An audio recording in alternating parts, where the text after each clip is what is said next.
Hello everyone, and welcome to the final day of the 2022 Fatal Blowout Ancient Cave Tournament. I'm Shadow Killer, and I will be your host for today. If you haven't been with us the past couple of weeks, I'm going to quickly go over how the tournament works and the rules and how the runners will be scoring points, and then we will jump right into our wildcard race. So let's just go ahead and go over those rules and points. So first off, this year we decided that all the runners will be using the same seed. So there is a program where we can de-randomize the ancient cave, giving all of the runners the same seed. So they'll all have the same chests, the same floor layouts, the same enemies, etc. The races will have a 2-hour time limit. And before the run begins, the racers will have to choose their team makeups and capsule monsters, and this can't be changed at any point throughout the race. So if a runner does end up dying and going back into the cave, they cannot change their party makeup. A little bit more on that in just a minute. The runners must engage the jelly at the end of the cave before the 2-hour mark for the points to count. And the runner at the end of the race with the highest score, for the wildcard race at least, will advance to the finals. And in case of a tie, the runner first to reach floor 99, the deepest floor, or the first with a jelly kill will be declared the winner. Alright, so let's just move on to how these runners are going to be earning the points throughout the race. So throughout the race, they're going to be doing certain objectives and restrictions and kind of just achievements in order to earn points. And if at any point this is too much and you want to take a look at it yourself, you can type !points into the chat and a link will come up with all of this information. All right, so very quickly, if a runner decides to run with 3 members instead of the usual 4, they're going to get 15 points. Don't include Guy in your party, that's 5 extra points. Don't include Artie in the party, that's 10 extra points. Include Tia or Salon in your party, that's 5 points. Use Lexus, that's 10 points. Use Gels or Blaze for your capsule monster, that's 5 points. Use Gusto as your capsule monster, that's an extra 10 points. Reach M form, which is the final form of your chosen capsule monster, that's going to be 10 extra points. Drop all 10 of your starting potions as soon as you enter the cave. That's 10 points. So when you enter the ancient cave, you're given nothing but 10 potions. And if you decide to drop those, we're going to give you 10 points for it. Obtain a Cancer Rock, a Hedora Rock, or a Gorgon Rock. That's 5 points for any of those. And if you do manage to get all 3, that's a 5 extra point bonus. If you obtain an Earth, Thundo, Flame, or Gorgon Rock, that's going to be 10 points. If you find a Gades Blade and immediately feed it to your capsule monster, that's 15 points. As insane as that sounds, we've actually had quite a few people do it, and it's made quite a bit of difference. It's a lot of points. Fully clear basement 42 of all enemies and open all chests. That's 10 points. Be the first player to reach floor 50, 10 points. So this one has been a little bit convoluted, but I'll explain it. So in the cave under bushes, there are some healing tiles you can find throughout the cave.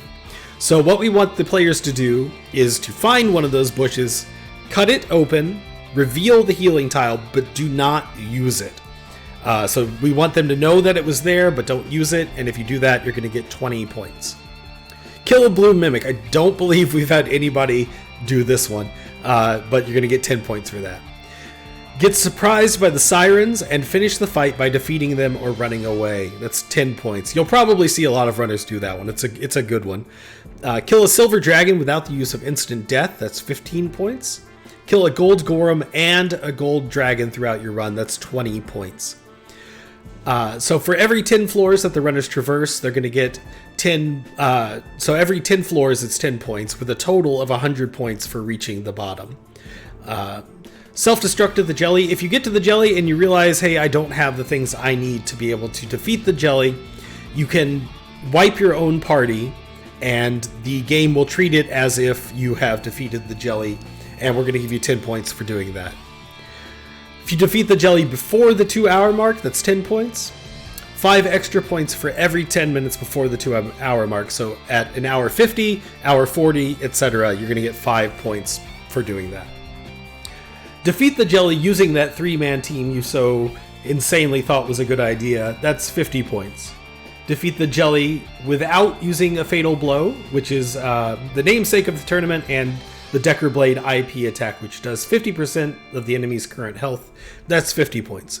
And lastly, if you're able to defeat the jelly in any way, shape, or form, except for self-destructing, you're going to get an extra 100 points.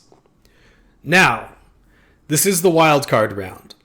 And every year we like to do something a little special for the wildcard round. Sometimes we choose the entire team for the party, for the racers. We add certain restrictions or add certain goals that they have to do. This year, we didn't make any huge changes, but we did make one very specific and effective change. So, runners, for your run during the wildcard run, we're going to be forcing you to take one very important person with you, and that's Lexus.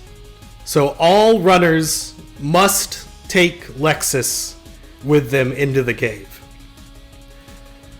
That being said, Lexus is not the best character for the Ancient Cave. His weapon selection is terrible. His armor is really bad. He's very fragile. He is very smart, so any magic finds will be good. But yes, so a little bit of a hindrance for our runners this time around. All right, so now that the runners know that they must take Lexus, they're going to be telling our scorekeepers what party they want to take with them, and we're going to get that going here in just a second. So while they're doing that, I'm going to introduce our racers. First off, very important, unfortunately, Bamboo Shadow, who won the wildcard spot in the first race, is not able to join us today. He's having some major internet issues. So we have Eve from the same race, from that first race, is going to be taking his spot. So very last minute, but thank you so much, Eve, for being able to jump in and help us out here. All right, moving on, we have Voodoofs, Mike 34, and Mini Lily, all very, very good runners. Going to be an exciting race. And without further ado, I'm going to pass this on to our commentary team, which is going to be Rocket Pants, who, if you don't know Rocket Pants, she's been in the Ancient Cave community for a very long time. And she did all of the artwork that you've seen throughout these races. So a huge shout out to Rocket Pants for all the help she's given us throughout the years, and especially this year. And we have got, let's see. Oh, I moved the wrong person. Whoopsies. We've got Sinister Rain, who's going to be joining Rocket Pants for the commentary. I grabbed the wrong person there, so I apologize for that. So, just Rocket and Sinister, are you there? Yes. Oh, yeah. All right, perfect. So I'm just going to wait 1 second here to get confirmation for that all the teams are set. I'll wait to hear that from Kriegspire. And once that's done, I'll give the countdown and we will get started.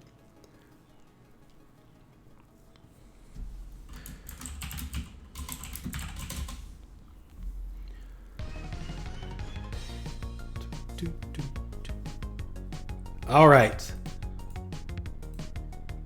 All right, runners, I think we are good to go. So I'm going to start the countdown now, and we will start in 5, 4, 3, 2, 1, and go. All right. Thank you so much for your patience, everybody. And I'm going to hand it off to Rocket and Sinister. Take it away. Right.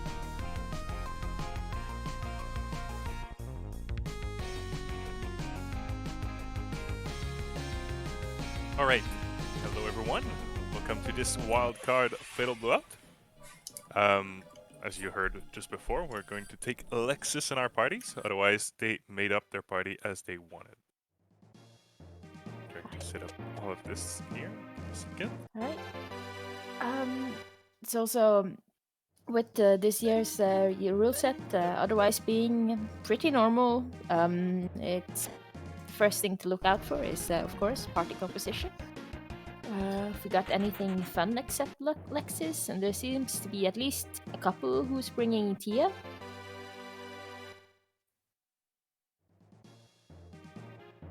T1 RT on the right. So, Mike and Woodofs seems to be bringing Tia instead of Artie. I can't see what Eve brought yet. RT Oh, first, yeah. so we have one Tia. No, we have two Tia. We also have a lot of variety in the capsule monster. I was expecting a lot more Gustos. Right. We have some Darby on the left side. I think it was on Mike's screen. We have Blaze on each side, and on the right side I still have to figure out. We have one Gusto.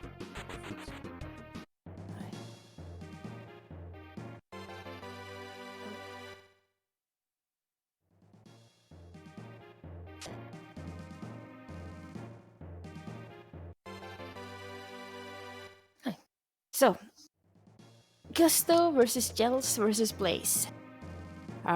Versus Darby and Sully. What's the big difference? You wanna talk about that? Yes, for sure. I feel like Darby is the better candidate as you go down the cave. We have some useful status effect to inflict to the enemies. It's random, but you know when you get everyone confused on the enemy side, it always helps. For the other ones, well, they're mostly dead weight until the jelly, right? So Gusto is just gonna go attack every encounter that you will have, so he's gonna take a lot of your precious time. Blaze is really bad usually, but he has this awesome attack for the jelly fights. And also, of course, the usefulness of capsule monsters is incredibly reliant on luck in either case. It might not matter at all if people went with a different capsule monster than what would be considered ideal. Of course, their agility will matter a little bit. If you can run away without them doing anything, that would be wonderful. That's the reason why Gusto is worth more points. He's just gonna do a Fang attack, as we can see on the screen. He's gonna do a Fang attack, an attack, and then you're gonna run away. He's usually faster than most of your party members. So, see, for other early game point incentives, you also have the whole drop all 10 starting potions before using any of them. I didn't catch if anyone did that. I didn't either because it's such a fast maneuver to do, but we haven't seen any healing, so we're most likely gonna notice. Well, okay, as I say that, we see strong on each side. Yeah. So there won't be any issues with healing in this season. Yeah. Strong and early Gale is also very good for those cores, if they get those cores. Cheap MPY spell and cores, of course, as we know, take a lot of damage from magic.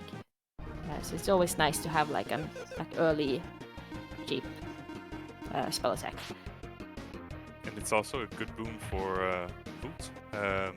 Since he brought Gusto, he's gonna have to hunt for Hurt Fruit, and the early part where you can hunt for Hurt Fruit, the enemies are weak to ice magic. Yeah. Because that's one of the other goals. Like, it's really interesting to try to think which capsule monster to bring when you have to M-form them. you need that special fruit, and enemies are not always super nice when you have to face them. Like the dark fruit or the holy fruits are usually tougher to get than the hard fruit, for example. Yeah, and of course, even if they are running on the same seed, the drops are not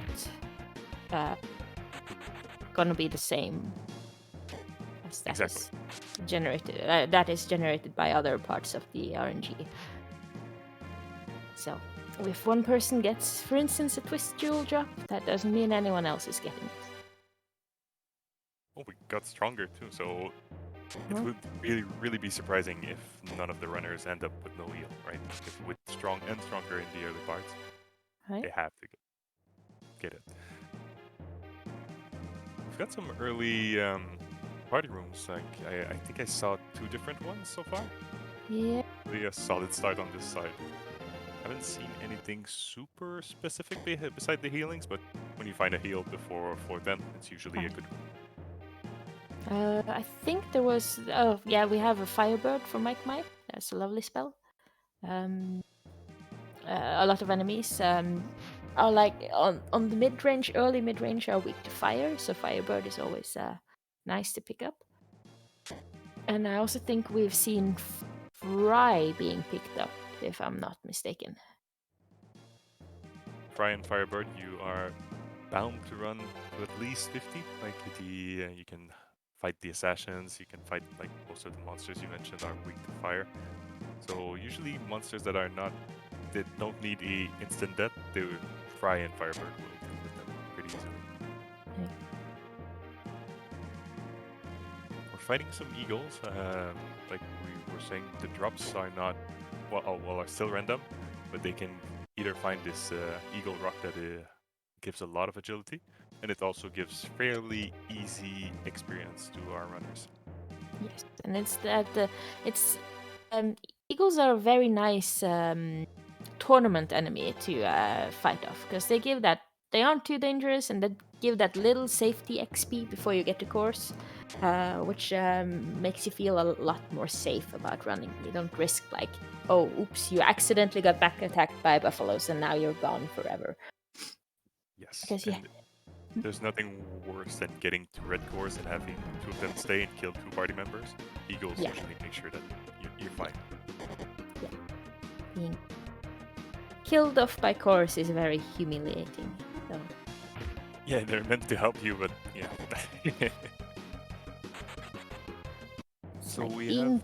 have So we have one runner at least in the floor 10s, so we're going to see course. As I say that, he is fighting some cores. So we have Gale as an easy killer for them. 2 red cores is a really good amount. With 2 red cores and a heal, Eve is gonna go far and fast. Yes. See if Mike is just as lucky or not. That's 1 red core for him. Yeah, not quite, but still 1 red core is very good. That's gonna take you up to at least level 9, depending on how much XP you have from before. We're seeing some scorpions on the screen, but I think he... Okay, no. I was wondering if he was doing some XP strats, but he missed which scorpion it was. Just a false maneuver. That I see the same maneuver for me, so the position of the scorpion in this room makes it that you encounter it at least once. Oh, right. Yeah. So another thing that isn't, that is still random, even though the seed is the same for everyone, is the amount of enemies in a battle and how they behave. So, just because everyone has the same core sprite doesn't mean that everyone gets the same amount of cores. Yes, exactly.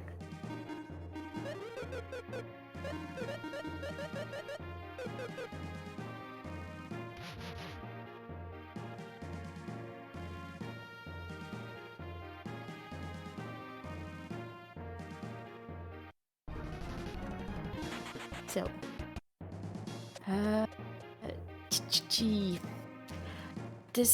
there's 2 point incentives I kind of find quite interesting in this tournament when you put them together is the whole clearing of floor 42 and then being the first to floor 50.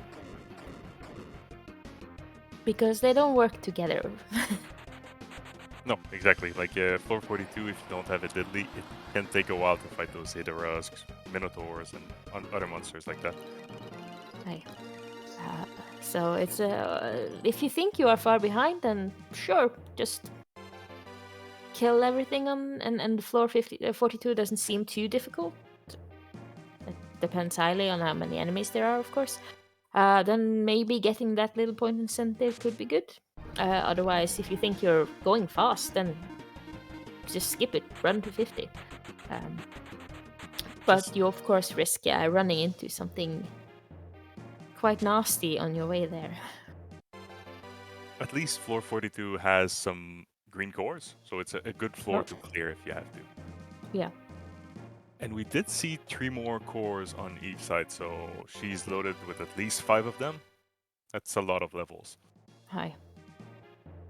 There's been quite a lot of core sprites in this seed, which is very good, but everyone has a good chance at getting some starting XP and getting at least to at least to ninjas. You want, of course, like 1 green core at some point, hopefully, before you get there. Oh yeah. But it's gonna get you.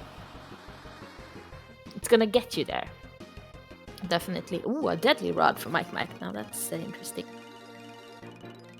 Eels, deadly rod, and cores that those runners are going to have a nice time here, I feel. Hi.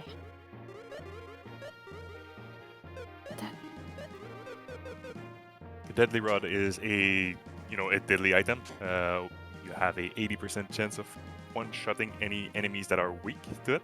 So it's a really, really good weapon. RT can equip it. He usually goes first. So yeah, usually a lot of good things happen when you have a deadly rod and a heal in a run. Another item that someone might, it depending a bit on how much a runner wants those points for getting first to floor 50.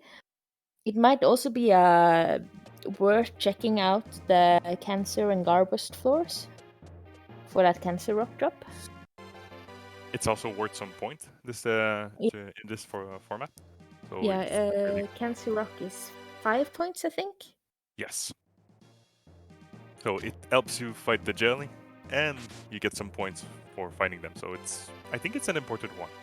Yeah, and the enemies that drop them are quite easily dealt with, especially with the setup they currently have. It seems like a good one, but it's also like, do you want to spend time in these early floors when you can rush to floor 50 and get some extra points? Yes, we did see Mike open his capsule monster feeding. He took he found a berserk blade.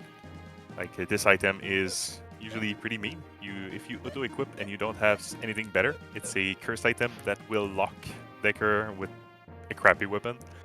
You don't want this to happen, so usually what happens is we drop it or we feed it. And this time around, Mike went for the feeding. So I've been trying to explain to my mother, who is 76, what this tournament is, which is an adventure. A Decker blade, synchronous on Eve and Wood of Screen. That's very nice. And Mike also picks it up. But I've been trying to explain this concept of this tournament, and it's tricky because you play this Super Nintendo game called Lufia 2: Rise of the Sinistrals, which was never released in the country I live in.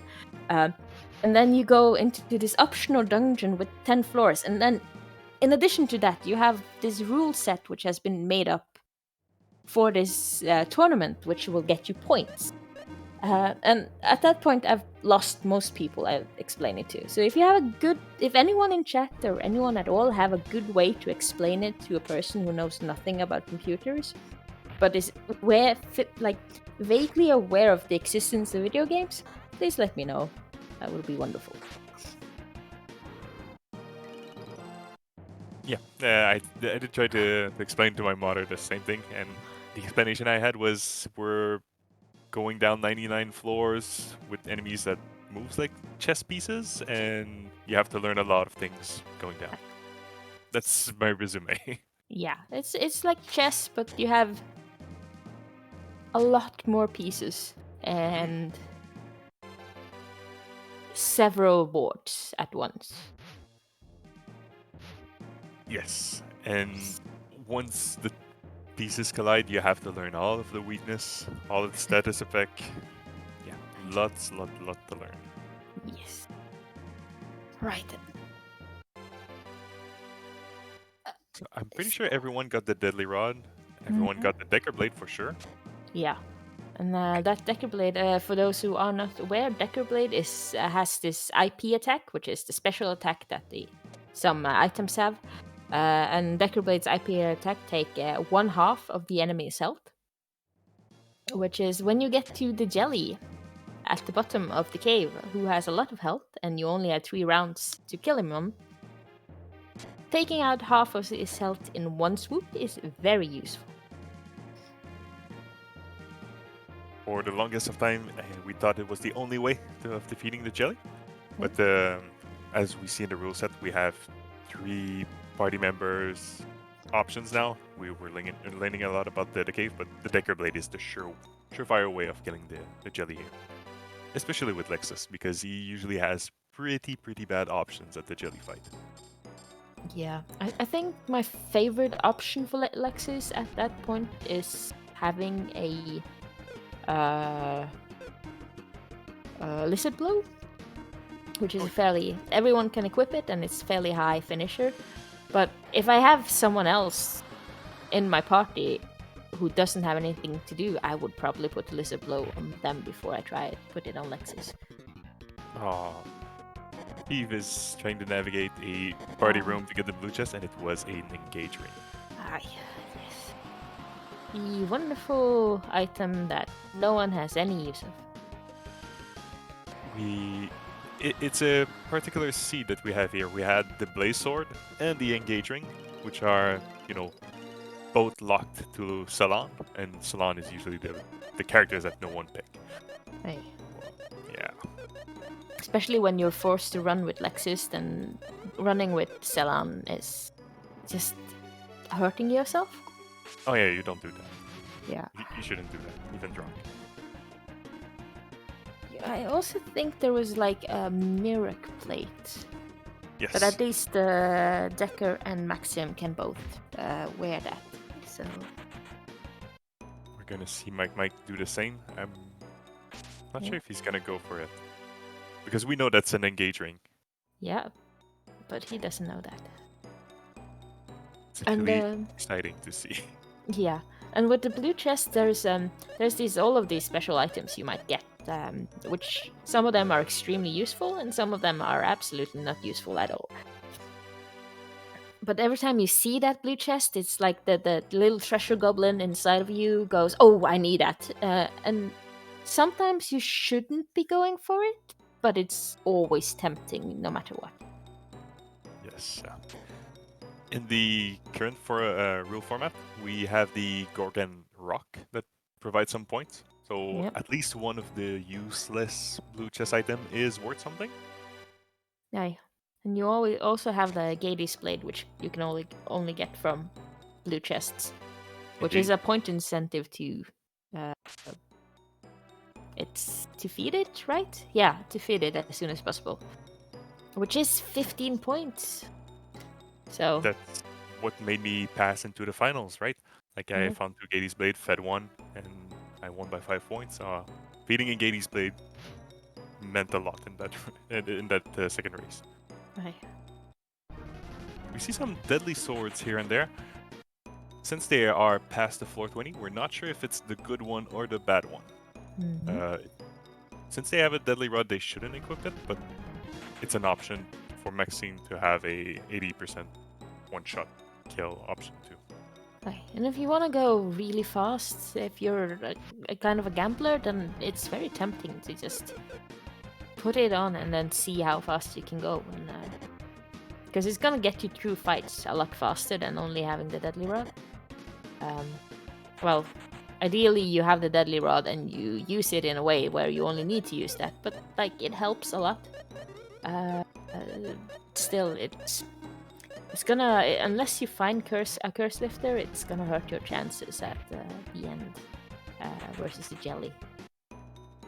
Totally.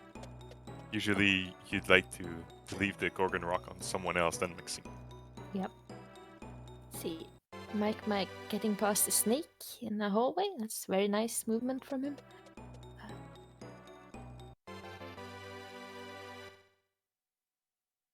We see floor 27 on Eve's side. This Right. is where it gets a bit more spicy. The shells over there are going to be really mean. There's evil fish around. Blue mimics are coming. Like, not a lot of nice things from 28 Yeah. to 31. But they do have a deadly rod. So maybe killing that blue mimic, if they run into one which is alone, then that can be quite tempting. But you have to scout it. It's really dangerous. Yeah, it's very dangerous. The blue mimic is extremely powerful. If they are having a bad day, they will wreck your face. So you don't generally want to mess with them unless you absolutely have to. And they have a tendency of wanting to mess with you. Like being Yeah, in the way, in a doorway, on the stairs. That happens. yeah. My theory is they need to get out more, but well. We see some red crabs on the top floor. Those one can drop the cancer rock, which is a point incentive and a good item for the jelly. Or you can just get a confused ball, because the other one will drop this. So it's kind of a little sidetrack that it can take from 26 to 27 to fight those shells, just to try to find this before floor 35 to 38. Yep.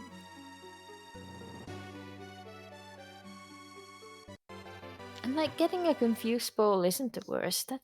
It can be useful. Yeah, it's a really good item to use on genies at the end. Mm. A lot of runs, and because you don't respect your genies, and just throwing a confused ball over there will make you usually the fight a lot easier. Right. 28, so on Eve's side, if we see some blue chests, they are most likely mimics. Right. So that's why we're skipping them. Yeah, for those who don't spend their entire life playing this game, you can tell blue mimics apart from regular blue chests because they're not shiny. And as you might notice in the Fatal Blowout logo, for instance, there is a blue mimic hiding there among those shiny blue chests. And that's a very good way of like spotting them, and learning to spot them is gonna save you, because they will kill you if they get a chance. We found a water spare on Eve's side. It was a blue chest on floor 28, just before the blue mimics. Water spear is a really good item for Lexus. It's the only blue chest item Lexus can use. So this brings back either rocks or cancer rock for the jelly fight. It's a really good fight. And for the ones who, well, yeah, especially if you brought Artie and you already have a deadly rod on him, then putting a water spear on Lexus is very good. Oh yes. It's gonna increase the agility, and it's gonna make Lexus maybe be able to use Destroy before some enemies. I don't know. I mean, of course, putting a deadly rod on Tia is also a good thing, but in theory, Artie could equip the water spear, but Tia can't. Yeah. Right, so we have lions, we have snakes, We have well, a lot of holy staffs. I think Woods and Eve are on the same floor exactly. Oh yeah, they were on 30. Yeah. Both of them. So far, no blue mimics. Oh, and Woods just went Ooh, to 32, so no blue that mimics at all. is a wonderful party room. You don't get blue mimics, but you have 4 sprites, of course. That's very good if you want to clear this one. Get a suitable amount of blue cores, then you don't have to worry too much about getting green cores before ninjas either. Because ideally you want at least 1 green core, but if you have a couple of blue cores, then it's not big of a deal to miss them. The reason we say this is because ninjas are happening on 44 to 46, and these guys will wreck your day if you're not level 20, 21. Like, above that, it's fairly simple as a fight, but under that, they just attack all and they will wreck you. Before floor 44, the most dangerous thing you will run into is the blue mimic. And blue mimics, they hurt a lot and you don't want to mess with them, but they are stationary. They just sit there. So you can, in most cases, avoid them. Like, there are instances where they'll be blocking a door or sitting in a hallway or sitting on the stairs and you have to deal with them. But for the most part, you don't have to. You can always sneak past. With ninjas, they just come for you. They go straight at you and they are a lot more difficult to avoid. So they will... you want those levels, you want that XP, and you want that gear before you get to them. So, and then we were talking about chess. Those guys, chess movements, but those guys cheat. They move a lot more than you do each time you move, so that's why they're in your face. Yeah. This party room wasn't really good in terms of chest item, but I think Woods came out with 2 cores at least, so it's a really good payoff. Yeah.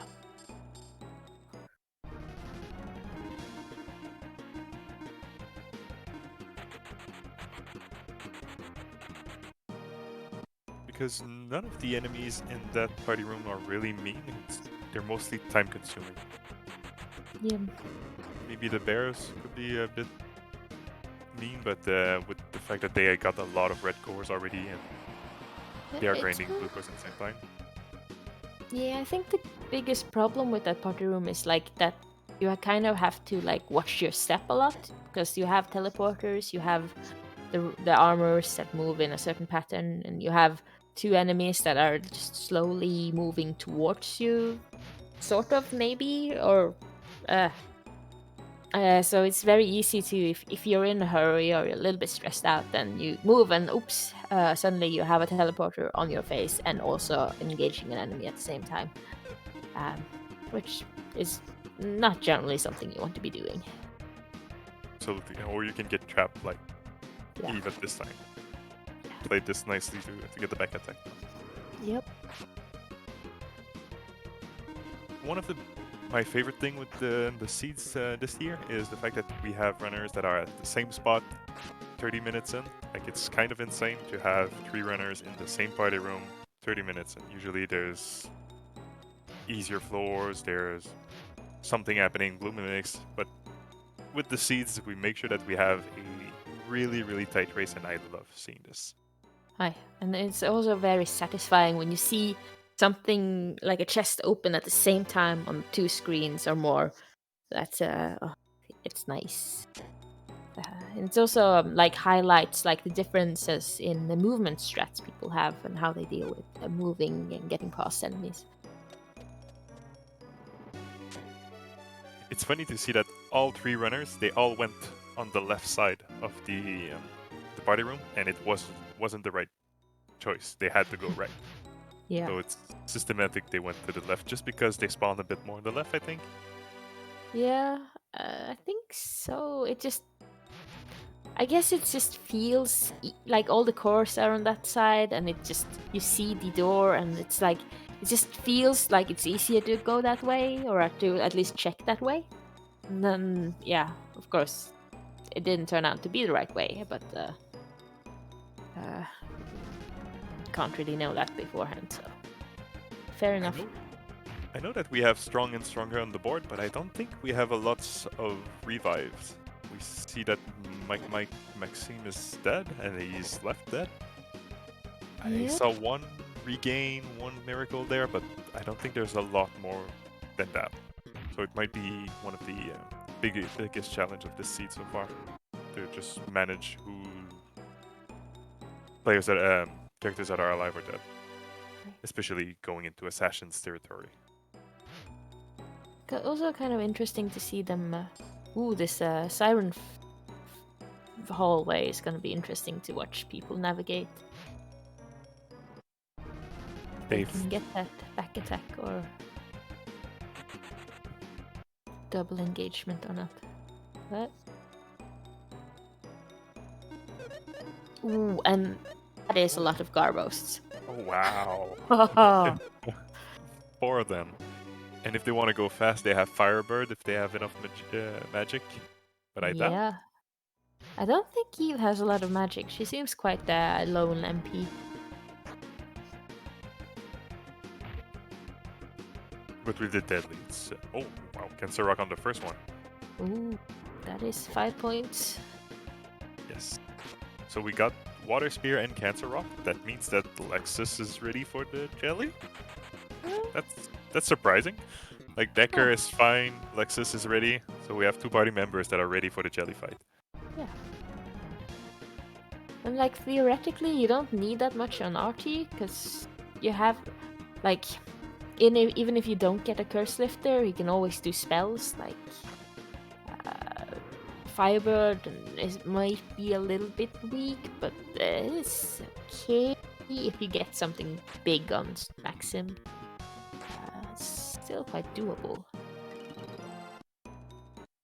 I think the stairs were at the back of the party room, so players will have to go back in there. Oh no, never mind. I'm confusing. Bolt shield for Mini Lily.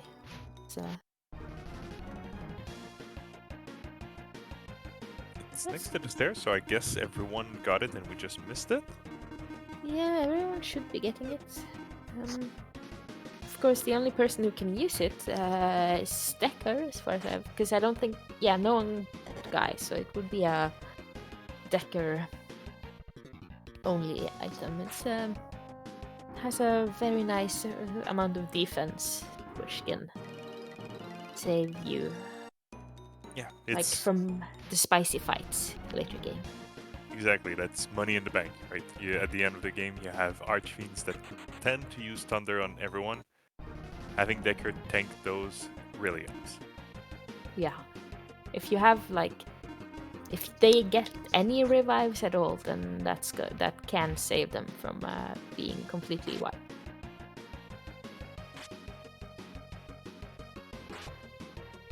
We haven't seen any assassins so far, but I saw one of the runners being on 438. So, the assassins, or healing tile first, because in Eve's screen there's a healing tile under one of the bushes on the top. You can kind of recognize them because the bush looks different than the other bushes. They kind of spiral inwards, the leaves on it.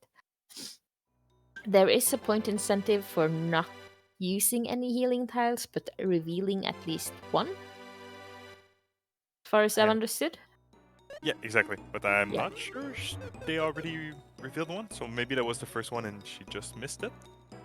I'm not sure how I'll have to add a commentary. I'll just leave that stuff to the point trackers, scorekeepers. There was something I was talking about before I got distracted by the healing tile. Assassins. Yes, assassins. So we talked about ninjas. Assassins are the ninjas' little brothers. They also come right at you. They also can insta-kill you, but they're not as mean as the ninjas are. They just have a tendency of using one kill attack, and that usually drains a lot of resources. Yeah.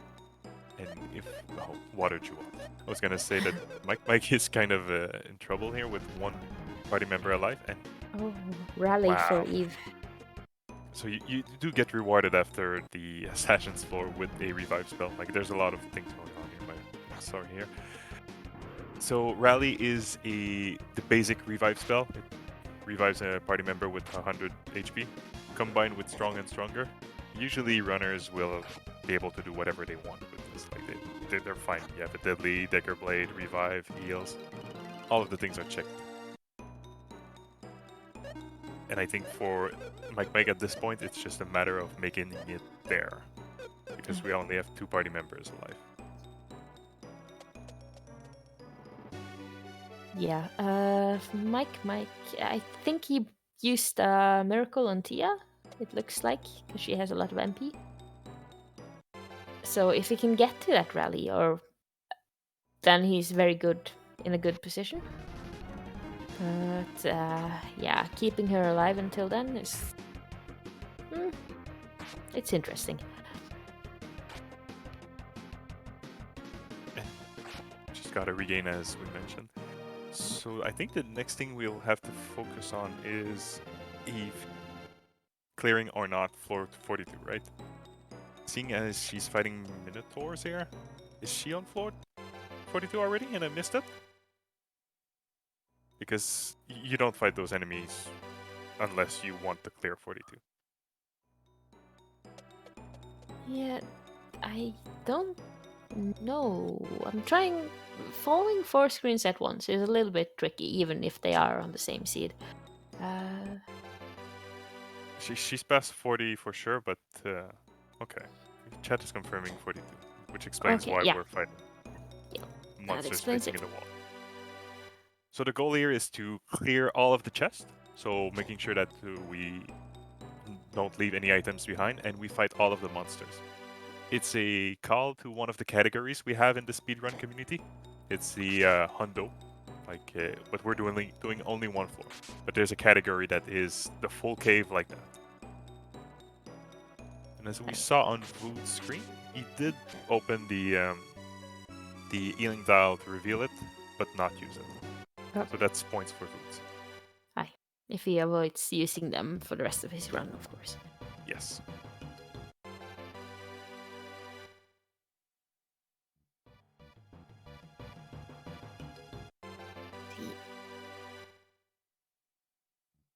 I think the gamble here of bringing Blaze for Eve didn't pay off.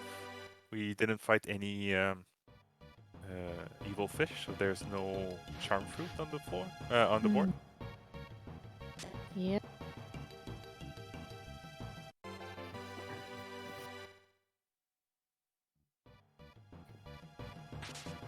Still.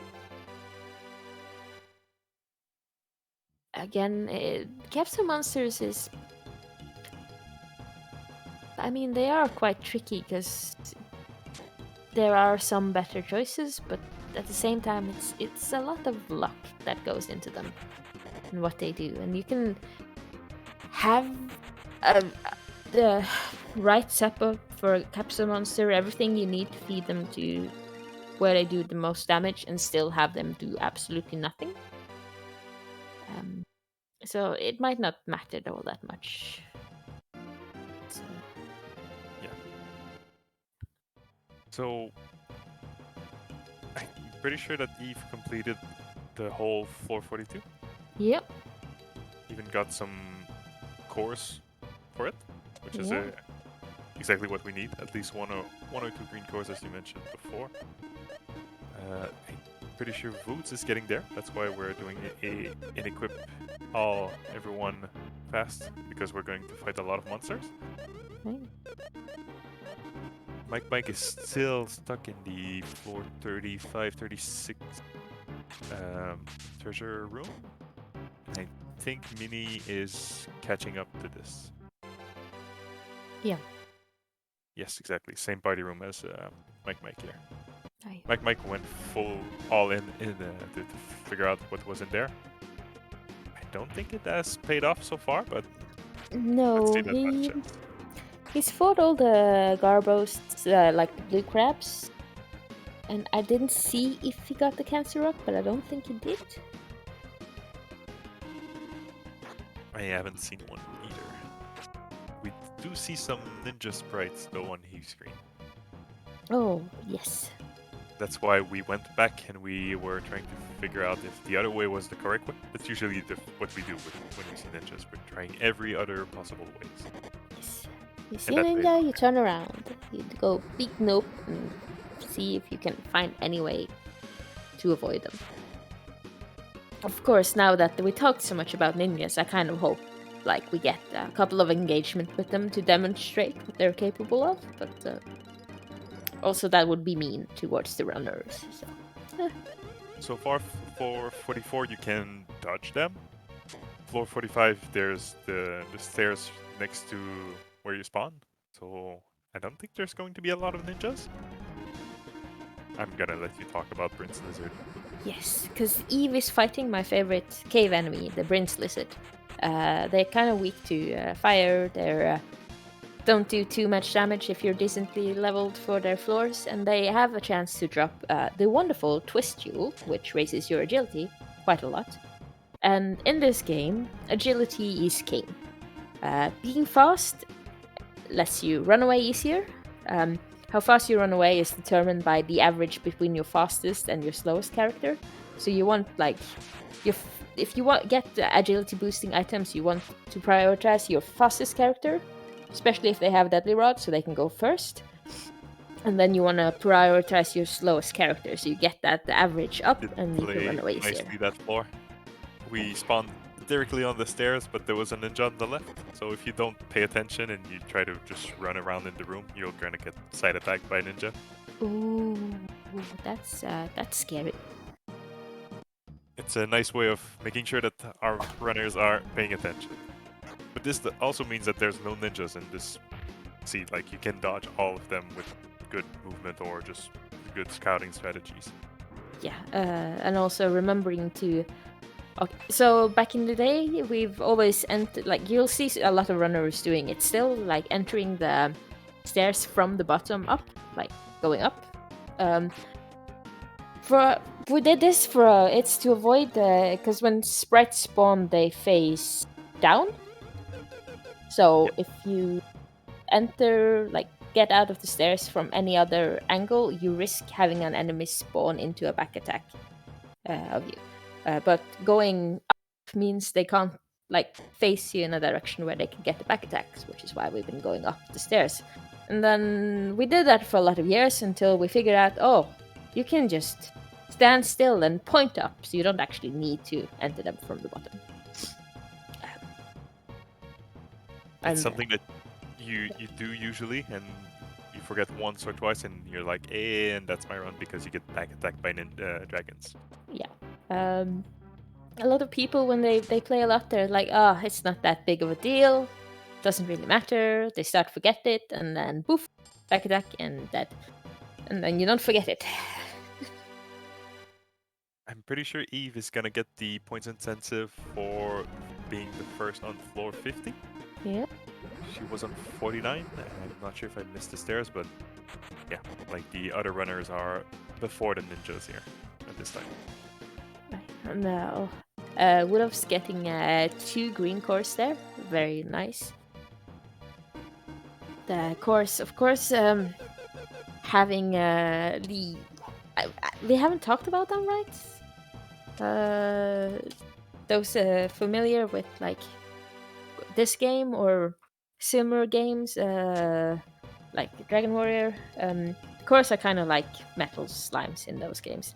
They mostly run away from you, but if you kill them, you get a lot of XP. But they're fast and they like running away. So you try finding them. You hope they stay for one round, and you hope you manage to kill them. If you have a magic attack, then you will kill them if you use it. If you punch them, you might kill them, depending on crits and all of that stuff. But you really want them at certain intervals to show up on their respective floors. You have the red cores, the blue cores, the green cores, and the no cores.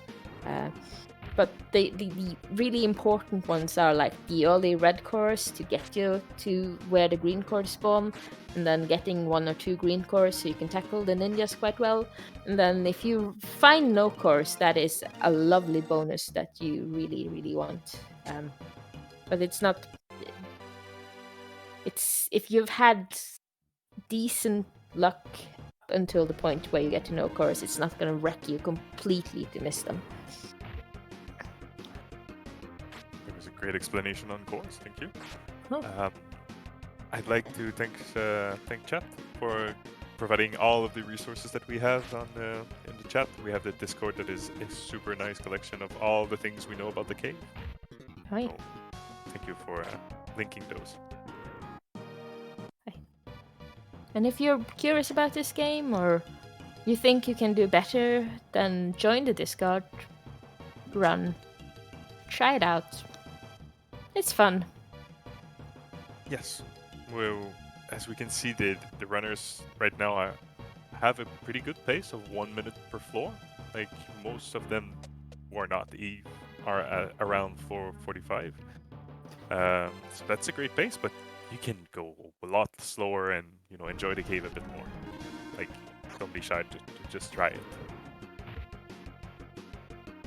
Yeah, and like, it's a fun game. Like you have like Lufia 2, Rise of Mrs. Sinistrals, and all of that storyline and all of that whoopa. And then you have like this optional little ancient cave dungeon, which you do not need to do in order to complete the thing.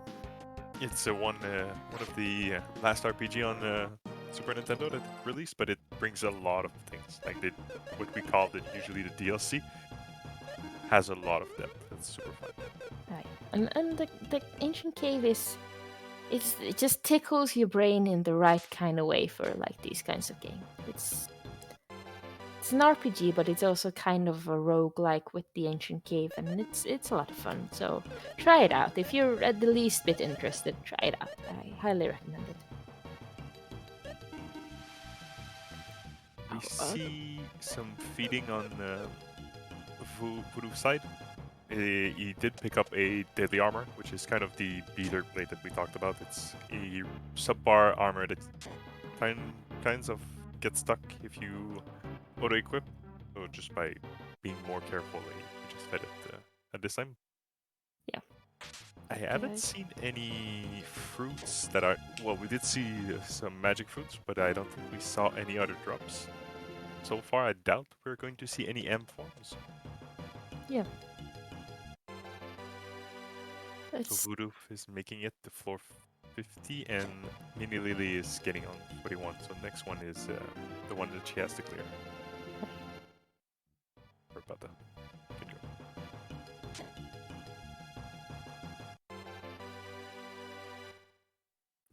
Mike didn't make it out of the party room, right? He's really near the...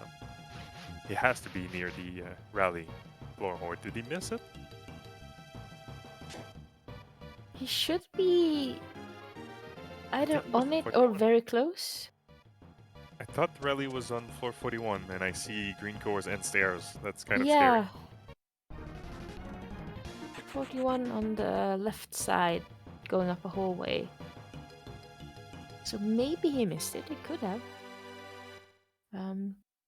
Also, I'm not sure if I saw it or I imagined it, but I thought I saw a cursed item equipped on Mini Lily. Could be the deadly rod, or was it another one? Yeah, that could be it. Yeah, that would make sense. I just saw it being red. Ooh, was that a lizard blow for Woodovs? Wait, he shouldn't be on the floor where those exit. I am seeing things. Okay, we're just gonna... Lizard blow starts on 50, right? Oh yeah. And he's on 51, I think. Yeah, okay, it was a... Oh, listen. Now that is a very lovely item to pick up. Yes. It's a 3x attack that can be equipped by everyone, like you mentioned earlier. This means that it prepares 3 of our characters for the jelly fight. So we're actively looking for Gorgon Rock or a Curse Lifter. Yeah. After that, we have a good setup for the jelly. Yeah. And when we say 3-time attack, it means it does like a 3 how to explain. Okay, so you have the IP attacks, as we explained earlier, and the fatal, the Decker Blade, which has the fatal blow, which this tournament is named after, has like the fractal attacks, which take like a percentage of the enemy attack, enemy health. But then you also want to have 1 or 2 finishers on your characters with the jelly, which are just doing straight up high amounts of damage. And among those, Lizard Blow is one of the really good ones because everyone can equip it, and it has 360 attack power, I think. Yeah, if you go to equip, it's usually one of the one that will come up.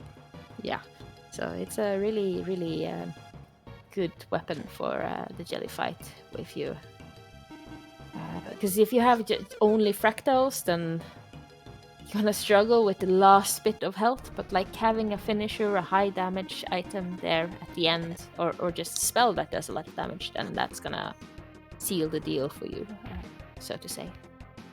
As we were speaking, the party room that Voodoo found the Lizard Blow, it's filled with teleporters, and I think he got surprised by those wizards, and it ended up being a 25% chance of one-shot kill on Decker. It was scary. He almost died there. Oh, we see some sirens on the Thief screen. Hey. This is a point incentive that we have. If you get surprise attacked by them, you get some point.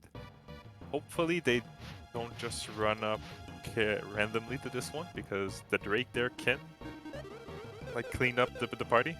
So you want to scout these ones before just trying to go for the points. Yeah. I'm pretty sure it was a scouting there.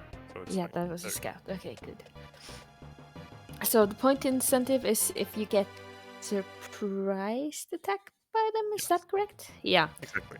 So and see, that is even if you only have sirens, it seems kind of safe because they don't do a lot of damage. But they have all these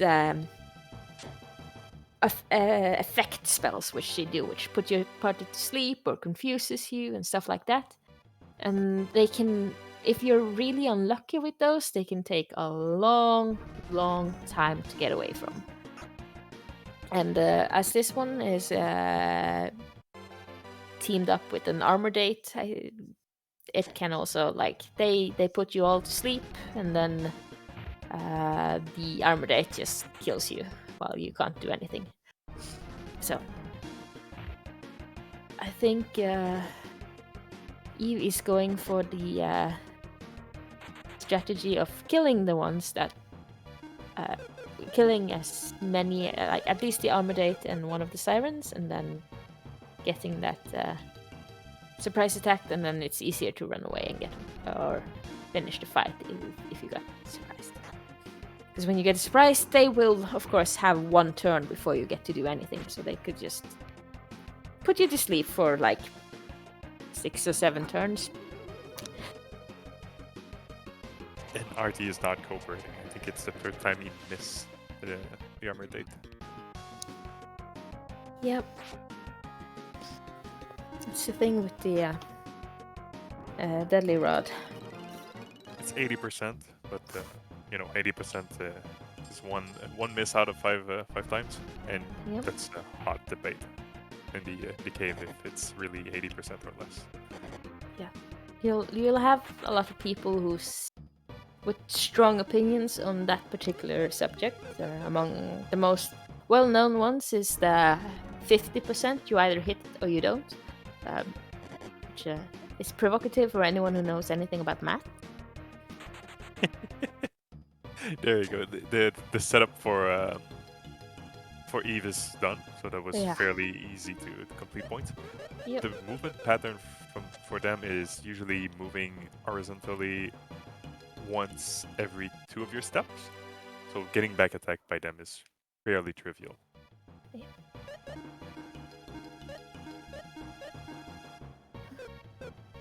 Right. So, the other rocks that might be worth going for now. Eve has a Cancer rock, so it might be worth for her to go for a Hydora rock, which you get from the Hydoras.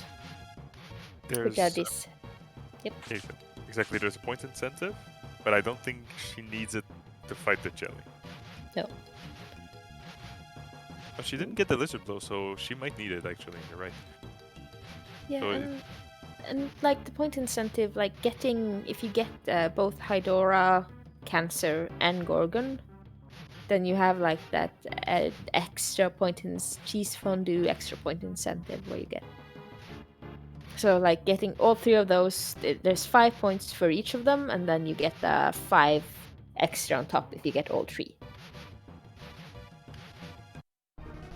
and this is I wouldn't say the easiest point system that we have, but finding those items is usually what we do when we do this regular speedrun. So it's actions that we know how to do. Oh. And lovely Gadies Bladies for all the fine ladies in Creekspire. And since we do not have Guy, we will see this a lot.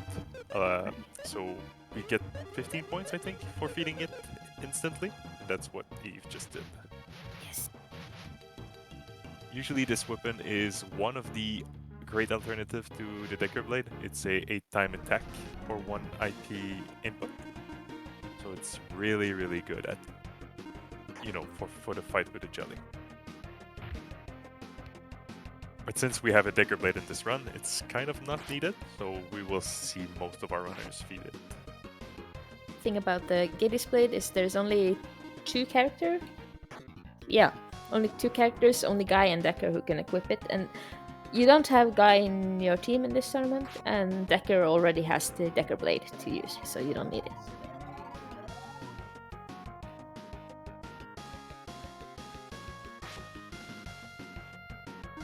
I see that Eve is level 30. Being level 30 before floor 60 is usually rather safe. So fighting the Idora here should be mostly fine. Like even if RD miss, you wouldn't like wipe on this. But usually when you farm those, it's really important to get the back attack. Otherwise, you might get wiped in a single turn. Yeah. And then Hydora movements there's several enemies who have that same movement pattern. It's like you do 3 steps or slashes, and then they move 1. And so you'll see when people are getting close to the Hydoras, they'll walk 1 step and then slash their sword twice, and then see where the Hydora goes, and then they'll try to line it up so they get the back attack on them. It's one of the most important movement pattern to master. As you run the cave, like you have to learn this one, just because the late part of the cave is filled with dragons. If you get surprise attacked by one of those dragons, your run is usually over. Yeah, and it's a very useful thing because you have dragons, you have Hydoras, and you have like a couple of other enemies also which use that same pattern. It's interesting to see that we have a stair set that is on undead enemies, which means that our deadly rod is not useful. So we're going to see our runners use some healing, the Gladius weapon, to deal with those chariots. And I see Mini Lily is in the teleporter party room, I think. Yes. Where she got the super sword, but I don't think she got the lizard blue. No. And I think she just got out of there, and she doesn't look like she's going back in, so that's too bad.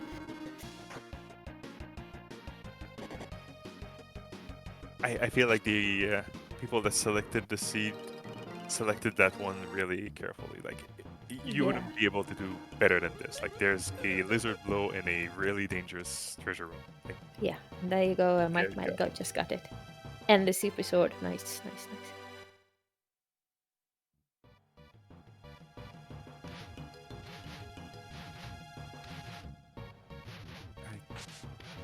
I think Eve is on floor 60, which is the last floor for any kinds of cores. The no cores, as we see here, is the one that give the most XP. But after that, it's kind of you're on your own. You have to earn your XP. Right. So it's the last pit stop, I would say. Yeah, but they do have a deadly rod, so that's gonna help a lot with those. If you do need XP afterwards, then having a deadly rod is gonna help a lot with that. Because you get those back attacks, you take out an enemy at a time, and you can do it quite safely. Without it, then these floors are kind of a pain. Oh yeah, every fight's become a danger. Like Yeah. genies, archfiends.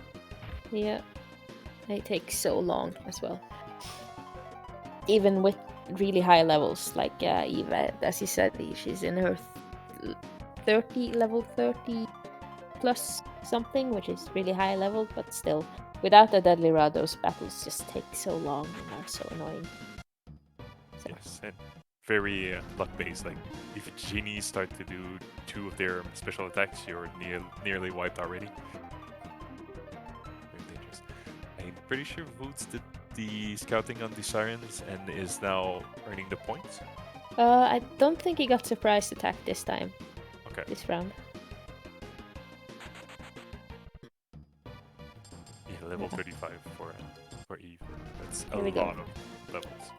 There we got surprised. Now we just need to not be locked in an internal sleep.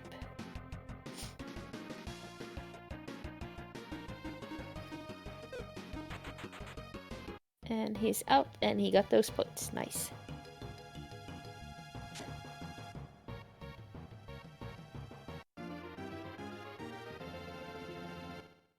I'm pretty sure the next points incentive that they are going to meet is the gold gorms.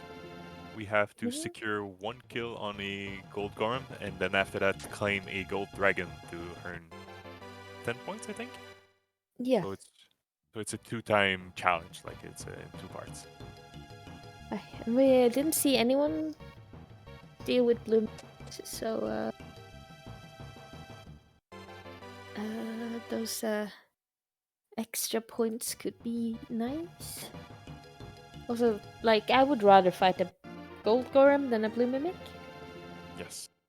Definitely. Oh, we see some a treasure room with eyes. That's not Yeah, worm eyes are not good. They are the most gross enemy in the cave because they're eyeballs that float around and they're warm. For some reason, the people who made this game want you to know that they are warm, and I don't know why, but that really bugs me.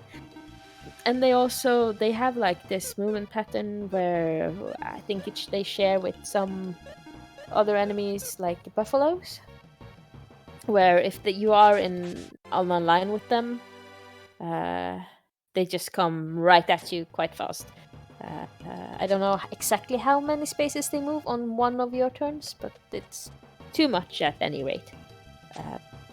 And they also do this really annoying thing where they drain you of your MP. So generally, if you can avoid them, like most of the enemies in the cave, avoid them. 2 spaces per one of your movements. Thank you, Hoppy.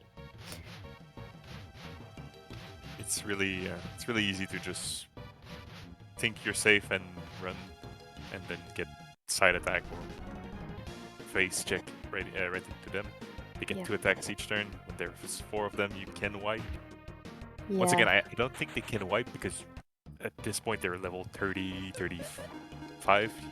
By then we usually fought the jelly a lot of times. But, yeah, but they can make your like they drain your resources because they do that MP drain, and then they like because they have 2 attacks per round. It takes a long time to get through a battle with them. Like even if you're running away, and if they are faster than you or you get surprise attacked, then they're gonna do those 2 attacks, all of them, and then maybe drain you of your MP, and then you're out of them. And if you're in a hallway, then you might have to deal with them again, and it's just very unpleasant enemies.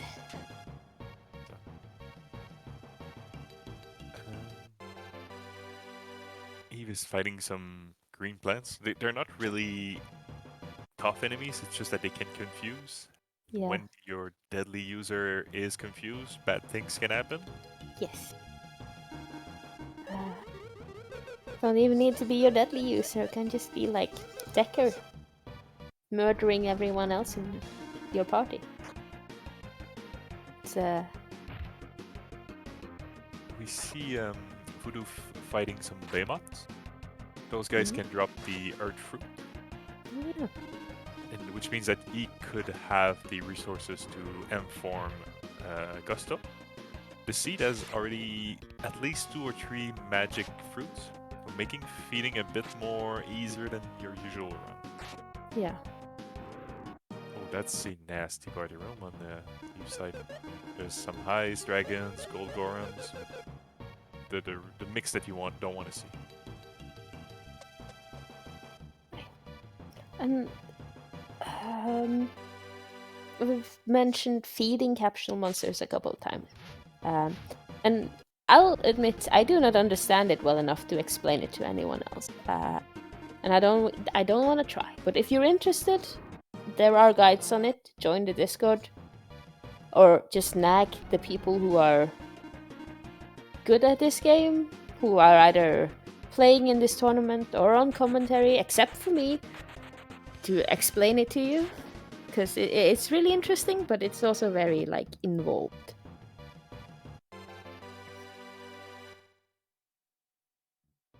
I'm not gonna call you out on having to explain feeding strats. That would be nice. I mean, if you saw my run on the first week, like I got frazzled a lot by not being able to feed properly.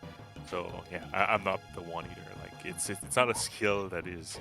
It's a good skill to have, but I don't think it's required to run the game. Yeah, like if you're not going for like the super fast times, you'll probably be picking up enough items that you can force feed your capsule monster with and get them to where you want them. But if you really want to get into the nitty-gritty details of this game, that is like a whole chapter on its own. Yes. Second deck I played, and Eve is not finding the right gold Yarmouth to fight. It's the second time she back attacks one, and there's 3 of them. They're mean. Like you don't want to force a fight with them. Yep. Let's see how Mike deals with the sirens. He's checked. He knows he has a group with 3 of them. Mini Lily is at the same group of them. She's also checking with the back attack. Looks like she'll deal with the armor date first, and then we'll see how it goes. That's a lot of experience coming for Voodoo. Ooh, That's yeah. That is lovely.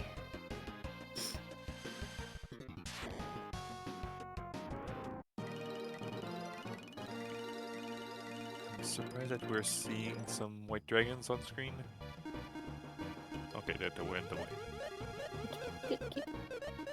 It's one of another enemy that you don't want to fight at all. Hi.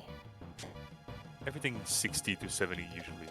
Like you want to go as fast as possible here and fight as little as possible. Yeah. Once you're past the no course, they're the only enemy that might be worth going out of your way to fight could be like Gorgons, maybe, if you really want a Gorgon Rock. But otherwise, just avoid everything. We're going to see Gorgon Rocks. Gorgons, because we have a points incentive for the Gorgon Rock too. So, yeah. And they're worth a lot of experience. So I think it's one of the... You're right. It's one of the enemy that you want to fight after floor 60.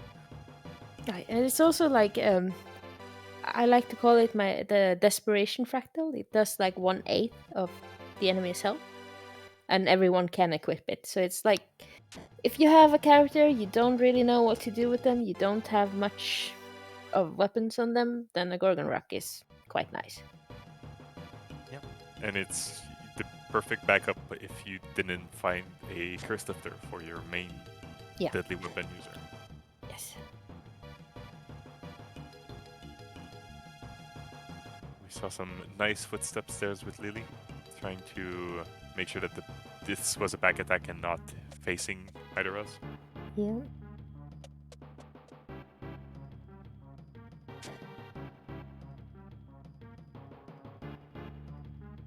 So Mike did do a pit stop to feed Darby to capsule form 3. Okay. It's to get exactly destruction, to have another deadly input Okay. from the party. And it works on the first time. Nice. And that's capsule monster that does what you want it to do. That you should savor that moment because it doesn't happen all that much. Oh, Eve. Hope she saw this. Okay, there you go. I saw the lightning just before, just above her. That was Right. most likely a back attack from a leech. Hey. Yep.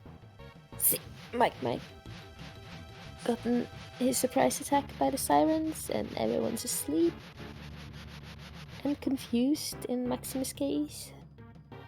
Oh, that's really wise out of him. He put him on form 3 so he can actually kill them if he gets stun lock. That's really, really clever. See how many times how long it takes before he. So that's 5, I think they've casted on him now. 5 rounds. I think so too. But the Darby is just going to town like with Mega Trident. Oh. So even if he gets locked, like I really, really, really appreciate this tactic from him. Really nice strategy. Yeah, as we see, like we've talked about earlier, sirens don't do that much damage, but they do lock you. They can lock you for many, many rounds. As Mike very kindly is demonstrating for us. It's all of the best it.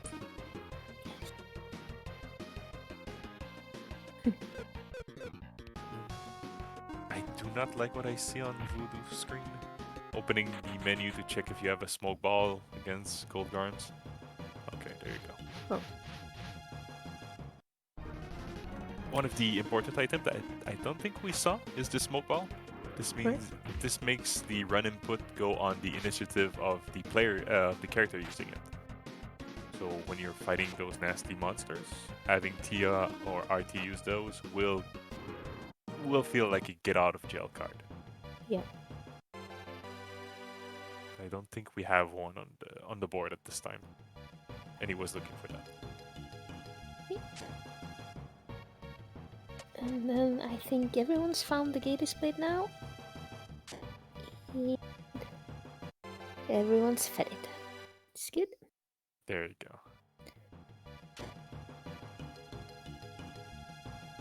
So point score is 180, 145, 155. Right. So Eve has a pretty good lead here. Yeah, she cleared out floor 42 and she got to 50 first of all. So that's gonna give her a little bit of an edge on the rest on points. But there are, of course, many ways to catch up with a little bit of luck or a little bit of bad luck. So we have the Gorgon on Eve's screen. Those are the enemies that drop the Gorgon Rock, the fractionals that we spoke a bit earlier. These enemies are not really strong. Like, worst case scenario, they'll do destruction on one of your squishy characters and you have to farm IP again. But that's the worst they can do. They usually strike last, even after Decker. So it's really safe to get some XP and try to get the rocks out of them, even if you don't get a back attack. Also, with I know at least 2 people have picked up the lizard blow. I know one person didn't, and I'm unsure about the last. But with the lizard blow, the point incentive to kill a silver dragon without the deadly could be on the table. Oh, that's right. I think Eve and Mini Lily didn't get it. Yeah. So yeah, killing a silver dragon without using Insta-Death is 15 points. And you normally would not want to try it at all because they have a lot of health and they're very mean and they kill you. But with a lizard blow, you do a lot of damage to dragons. So It's their resistance and immunities are really through the roof too. Like if you don't have the lizard blow, maybe you shouldn't try. yeah.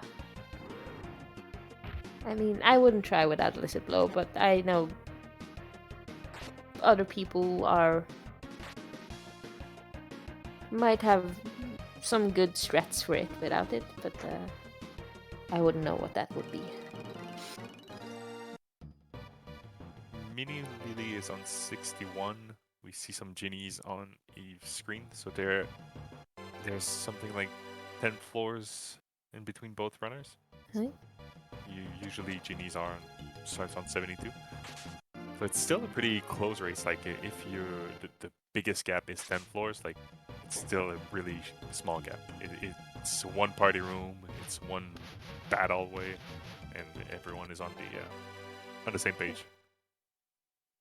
Aye, and it's also like you get to see how much choices affects your speed and like how much that deadly rod actually hitting your enemies means in the run. So I find this kind of setup kind of interesting because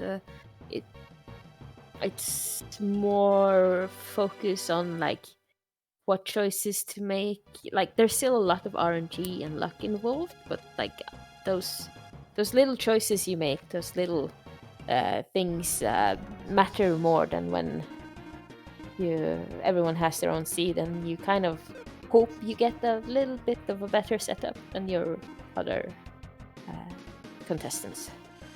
Yes. We see double leech on Voodoo's screen. Yeah. Never like to see that. Yeah, no, leeches are mean. Yeah, very mean, and they tend to go fast, cast spells on everyone, drain resources, and they can back attack you fairly commonly. Yeah, and but Valor is quite good with them. No, he was just flexing. He didn't need Yeah. to fight those. Oh, well. I knew he had been practicing, but that's excessive.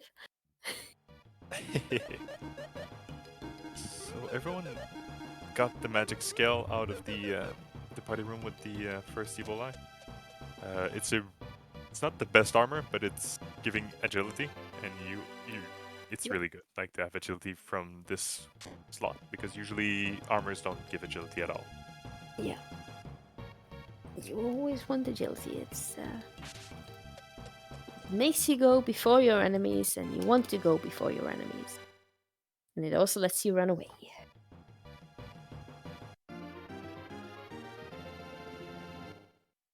Eve is feeding to Fort Form, mostly to have more damage against these Archfiends, I think. Chat was mentioning Archfiends, but I didn't see why she paused.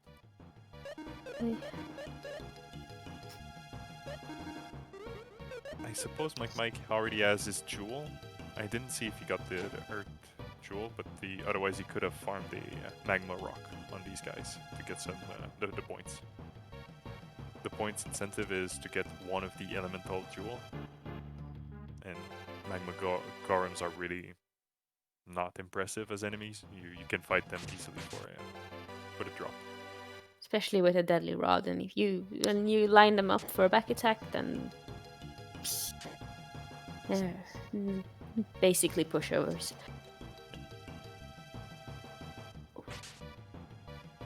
But there was a second gate split, or I'm confused there because Voots just got one, right? Yeah, I think there's two of them. Bit unsure.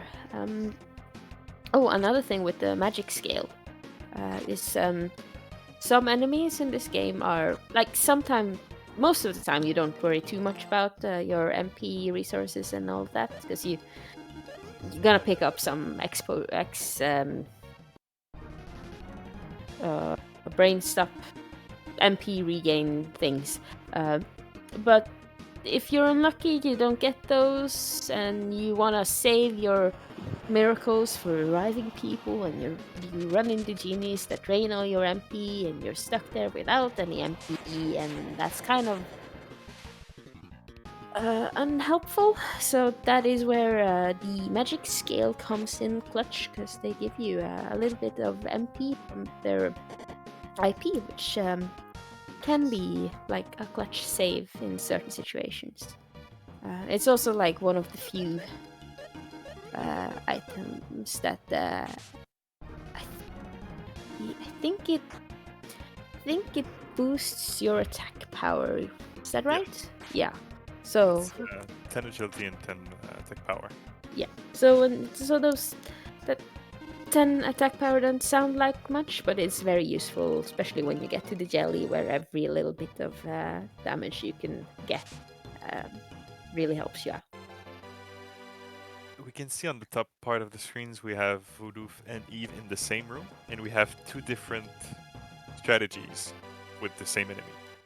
Right.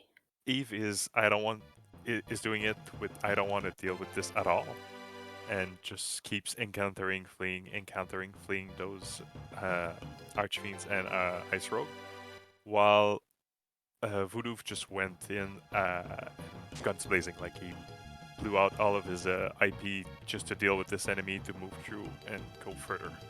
So Yeah. really two different strategies for the same enemies at 1 hour 20.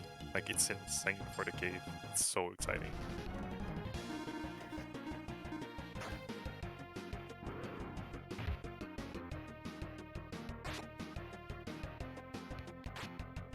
If you ever played that, other game with type weakness of elementals, that isn't helping you when you're fighting genies. It's never what you expect.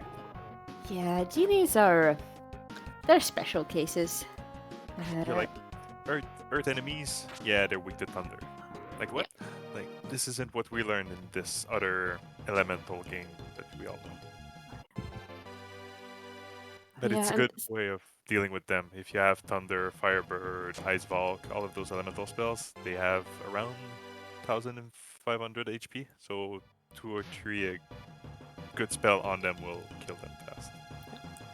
The one that always trips me are the green ones, the wind genies, because I can never remember what they're weak to, and it is water, and it makes no sense why wind is weak to water. Yeah, exactly. Like the Earth one and the wind ones are, and especially you don't want to fight wind one, and when you have to fight them, it's really scary, and you have to remember that it's counterintuitive. Yeah, and especially if you like pick up thunder on your way, and thunder is a very good like damage spell, and you're like, oh, I don't quite remember what these wind genies are weak against. Let's just do our highest damage spell. But no, they're resistant to thunder, so don't do that.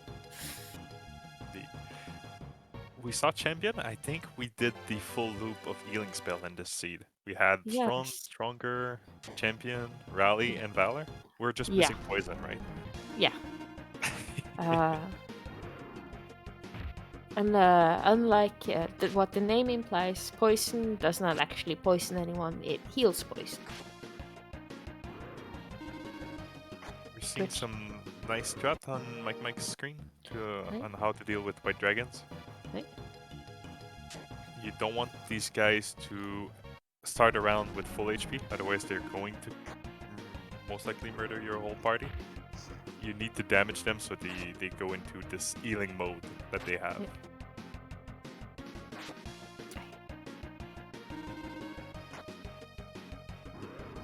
It's really funny to see a lot of third or fourth form of capsule monsters when there's no fruits on the board. The runners really think that they need this advantage at this time.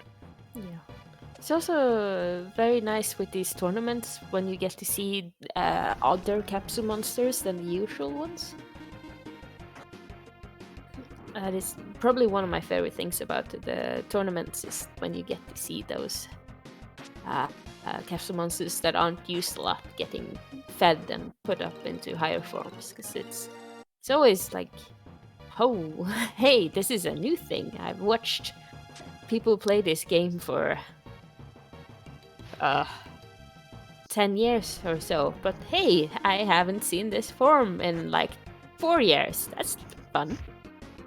Yep. Usually we would see Sully, the fish, and Darby. Yeah, Those are the two ones. Seppi, Sully, and Darby are the common ones. Exactly. So seeing form 3 of Jelds is Right. usually, oh yeah, he looks like that, right? Ah, So yeah, it's always fun and exciting to see. Especially when they do their special attack against the jelly. I don't There. think we've seen any Gorgon rocks. We saw some Gorgon enemies, but no drops so far. Yeah. No Gorgon rocks, no Hydora rocks, as far as I've seen. And so far, so good. Like there hasn't been any nasty surprise since that the party room on floor 63, I think. Yeah, so which makes me a little bit nervous. Oh, that's usually how the cave goes, right? It gives Yeah. and it takes away. Yeah, it's like, oh, we're going many floors without a party room. Are they saving it up for something special?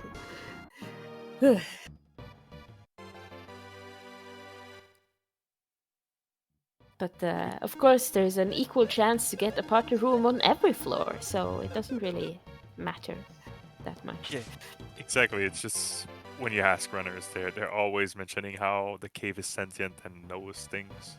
It's sentient and wants to hurt you. I love this.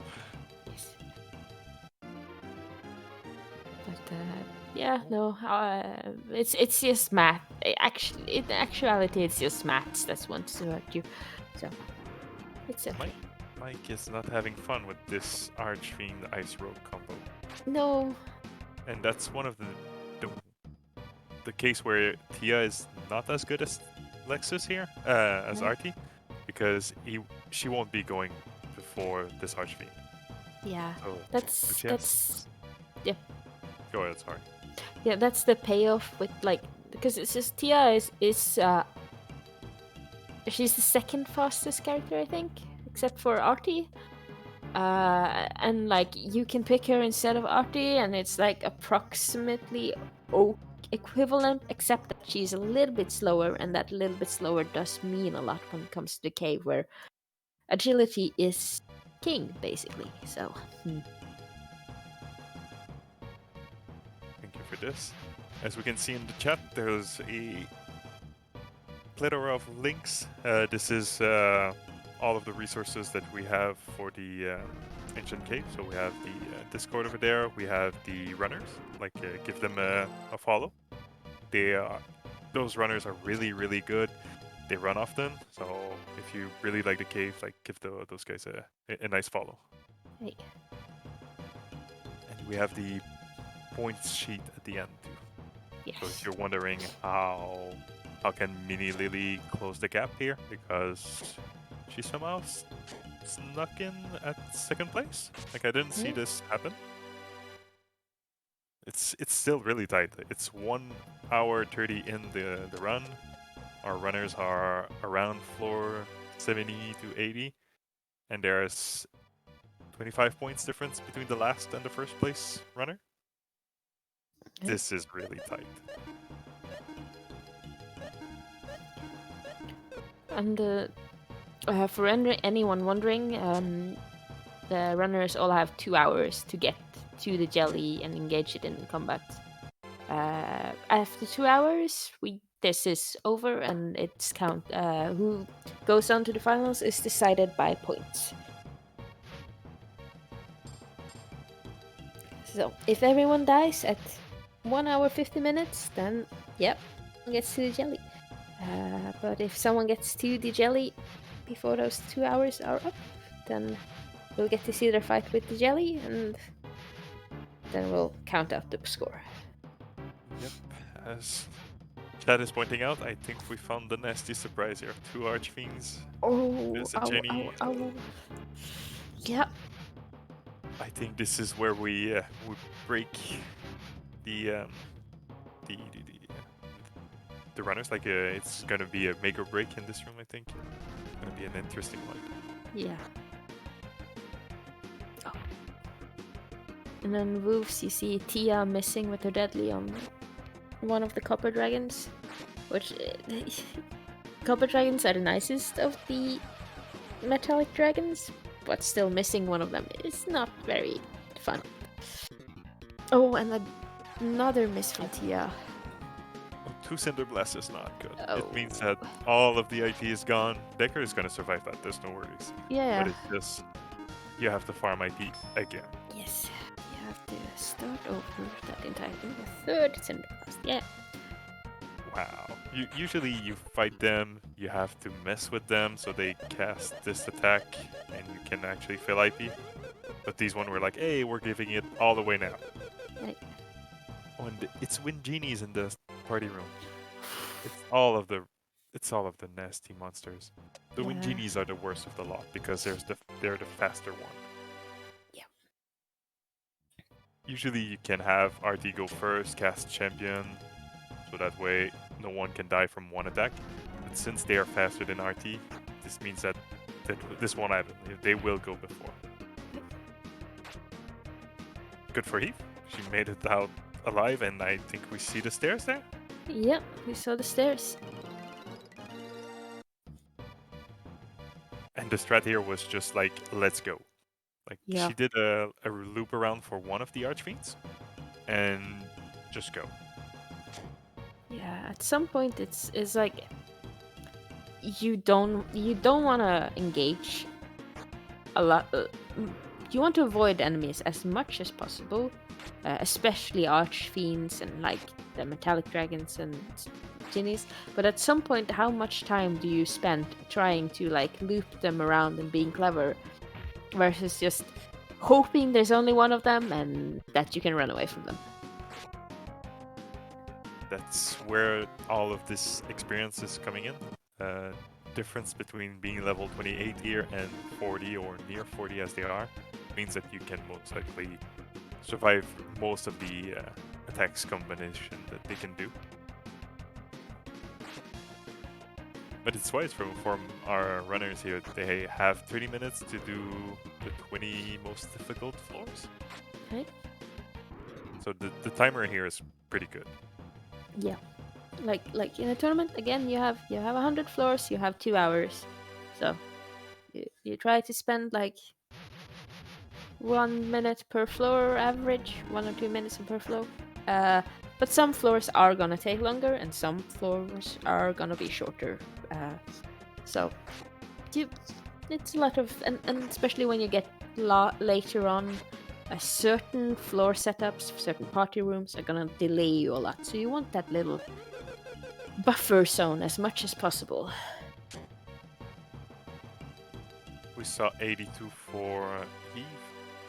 This means that we have 6 more floors of those nasty encounters. See if she can get the Gorgon Rock. And Voodoo is right on 83, so they're still close. And he picks up a Thunder, which is, as I mentioned, a very good spell to have.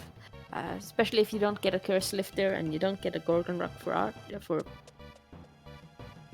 I think he has Tia, maybe? Yes. Then she can't cast Thunder, can she? Yeah, she can. Oh, she can. Yeah, okay. Then it's a good thing. The restriction on spells is Maxim cannot cast Fire, and RT is the only one that can cast Oli. Yeah.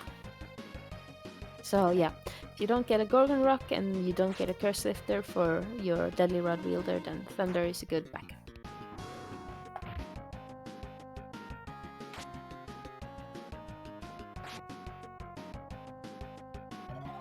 I wonder if Mike did get the Oli Fruit drop, because he did fight some white dragons, but I didn't see if he got the drop. I didn't see him get it at least, but... And I think we would have seen it, or at least chat would be like, oh, Holy Fruit on Mike. So, I don't think he got it. Okay, it's just feeding the Katie's Blade, that's cool. That's why we're getting to Fort 4. Or maybe it's a strat for the Silver Dragon? Could be? Yeah, he could be trying to get learn the thing. Evil Aura? Yeah, Evil Aura. If he's going for IP farming, then he's gonna get XP, and then having Darby to fourth form is good, because then he has a chance to learn that Evil Aura spell.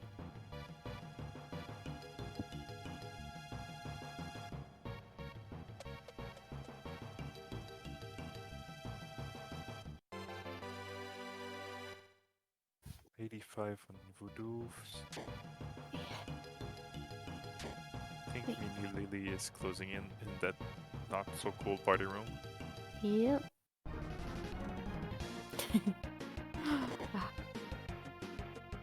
It's always fun to watch people just.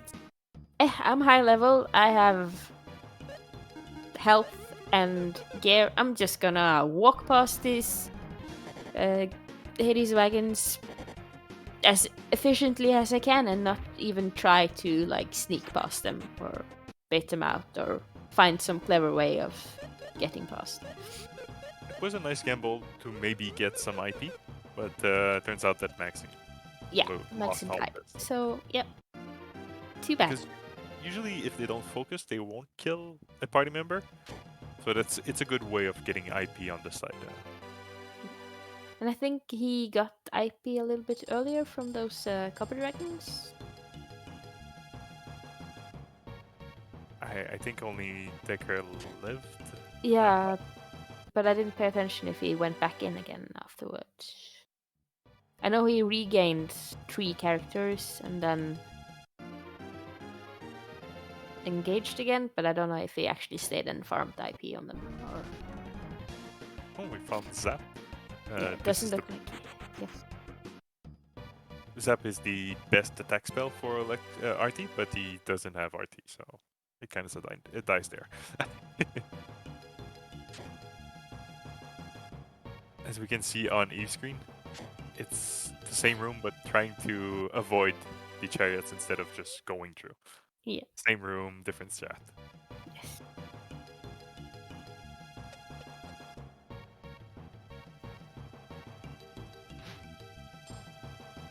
$84, $87. Still very, very close. Okay.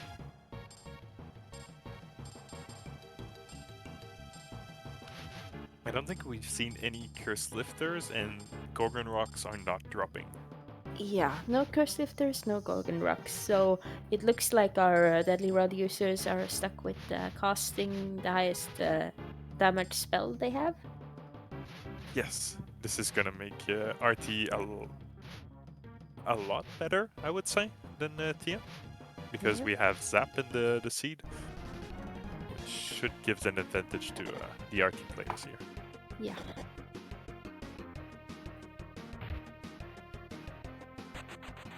Oh, Mike is seeing what he's doing with those silver dragons.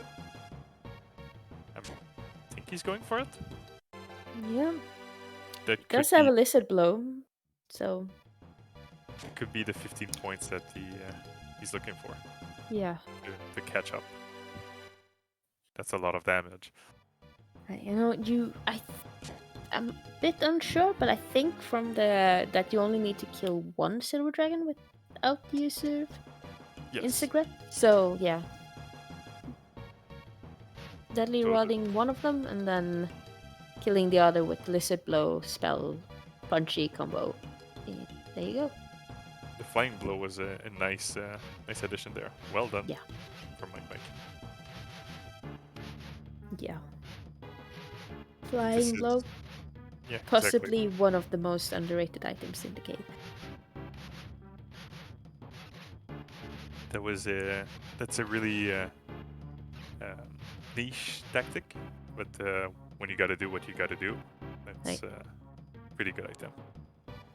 It's flying blow. It has 240 attack power and it uses flying element, which the dragons are weak to, I think. Well, they're not resistant to it. Yeah. The gold and the silver are weak to flying. Not the copper, but the other ones are. Oh, I thought they were only not weak. Well, not resistant to it. So that's even better. Oh. really a nice little strat from Mike there.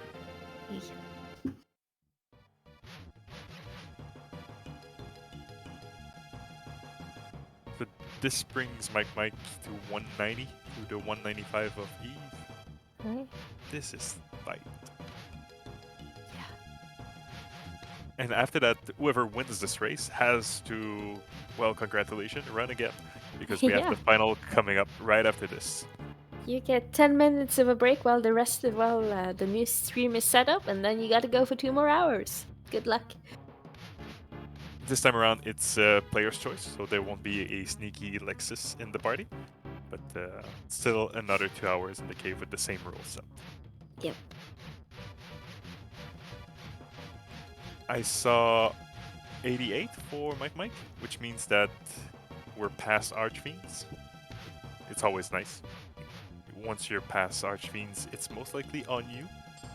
The Right. mistakes that are going to happen, because Yeah. enemies are more predictable, I would say.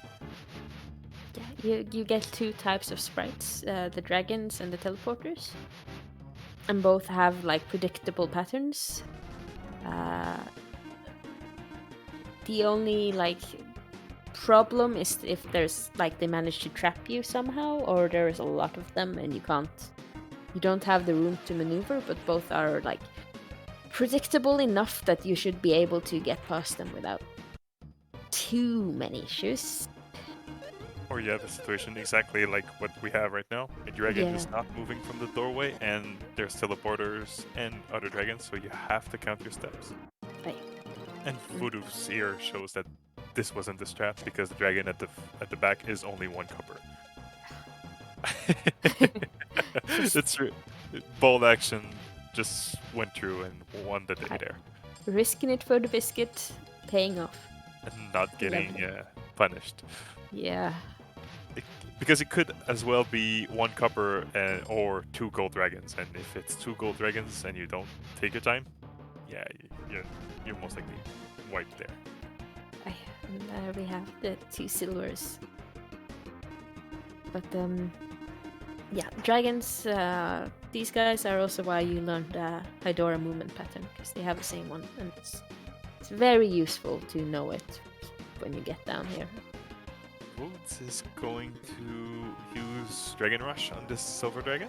So Yeah. most likely getting the kill. Oh no.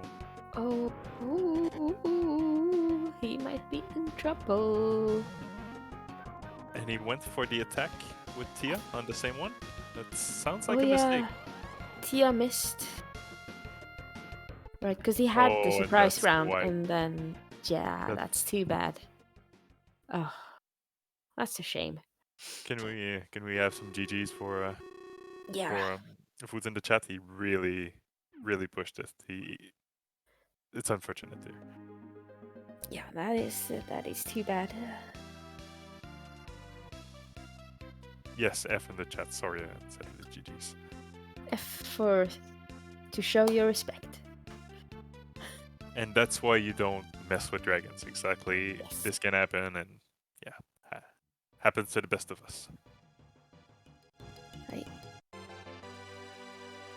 And they see like the risking it for the biscuit both when it pays off and when it doesn't pay off. You Exactly. get past that copper really fast, much faster than the others who were in the same room, and then you get the double silvers and could be more careful, but hey, chancing it on Tia actually hitting with that deadly rod and she doesn't, then you get just torn apart. And we have Eve in the same room, Right. playing it safe too. What? That Dark Wizard is not helping. Yeah. But you can kind of predict where they want to go, so that's why she's trying to lure them up. Yeah, those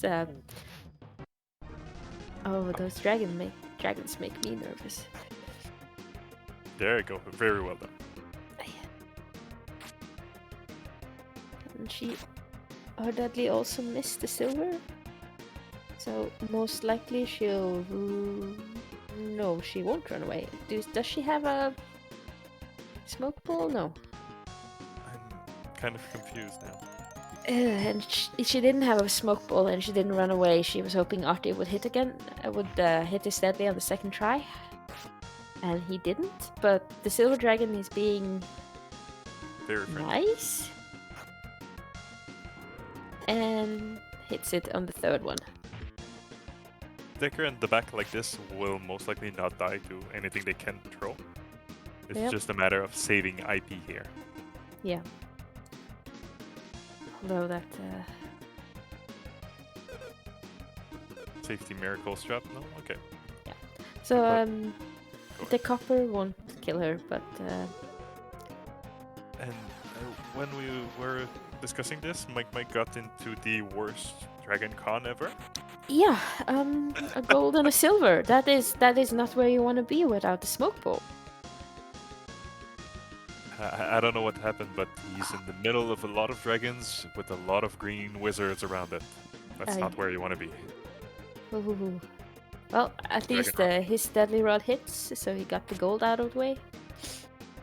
Still needs to deal with that silver, but he should be fine with only. Yeah, he should be fine with that one. Expositioning on Decker just in case. It's mean. Ooh, Maxim survived that as well. Hope it's,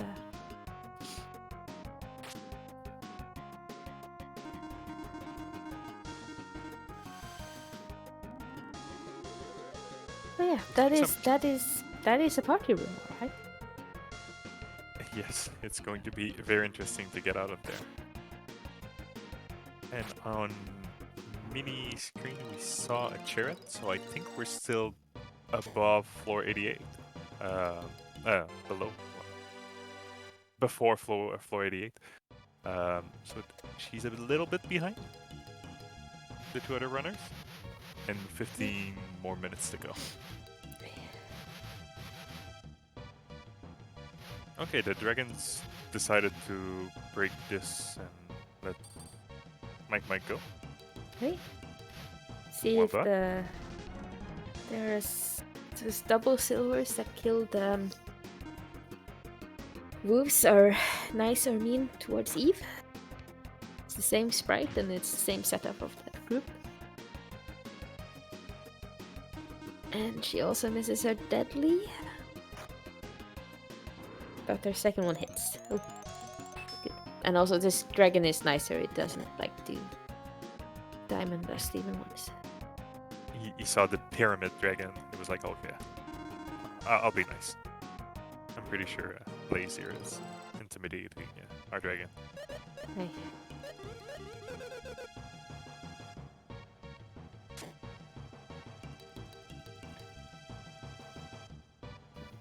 I'm curious about the kill potential here for the jelly.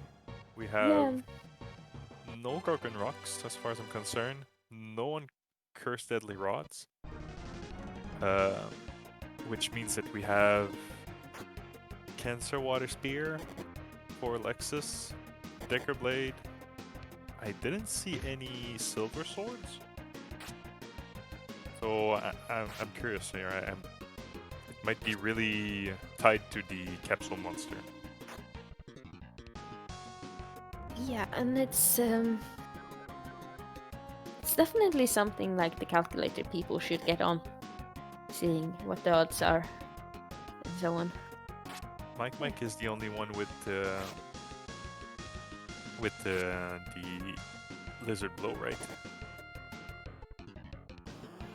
And I think Mini Lily has RT2, so it means that she's not using the super sword. Yeah, she got the super sword and not the lizard blow. That was the alright. I think it's really going to go down to the capsule monsters that we're going to hope that Blaze is nice, Darby somehow does Darby thing. Yeah. If we have to choose a favorite, I think Mike has a better chance at this time. Just because Darby is more reliable, and we have the Lizard Blow. Yeah, that Lizard Blow is very... might be the big difference on that. And also, of course, if Darby actually does useful stuff, then I didn't see if he learned his evil aura yet, but that could make a big difference if he decides to help out. I guess he must have, because he has him in form 2, so he's either farming IP or he learned evil aura already. I think it's the IP because Okay, yeah. he's playing tag with this dragon. Oh.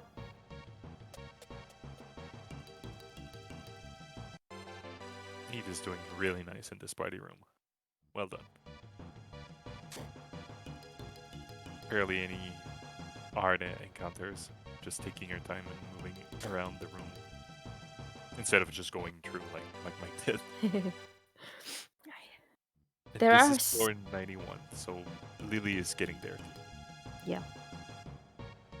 There are like moments in cave history where people get into a party room with dragons and they just walk through while everyone sits there and is like, why aren't they getting killed? I've seen it a couple of times before, and I'm fairly sure that like today is a good potential for one of those moments. Fate is my shield, as they say. Chet is mentioning a Hydra rock for one of the players, but I'm not sure who got it. Because I didn't see any Hydra or Gorgon rocks myself. Lily is farming IP, but she doesn't... No, she's not farming IP. Okay, never mind. I was gonna say farming IP before floor 91 in this seed is not a good idea. Yeah. Too many dragons that wants to eat your face. Not a good experience. Not a bullshit. It's really a good... It would have been a really good seed for Guy. Yeah. Having Guy with a Katie's blade, another bolt shield.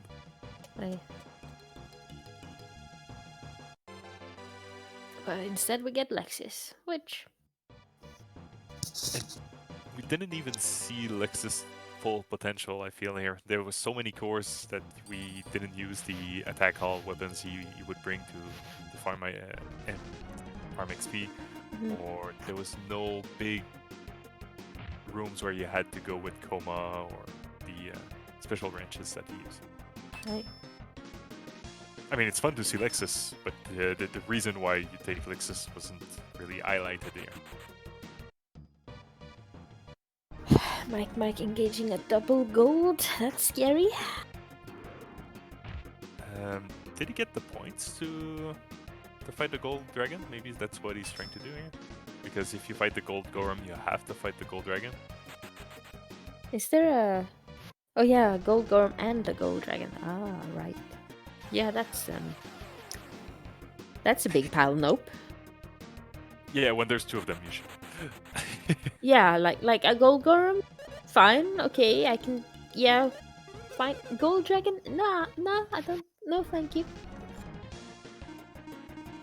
I'm good.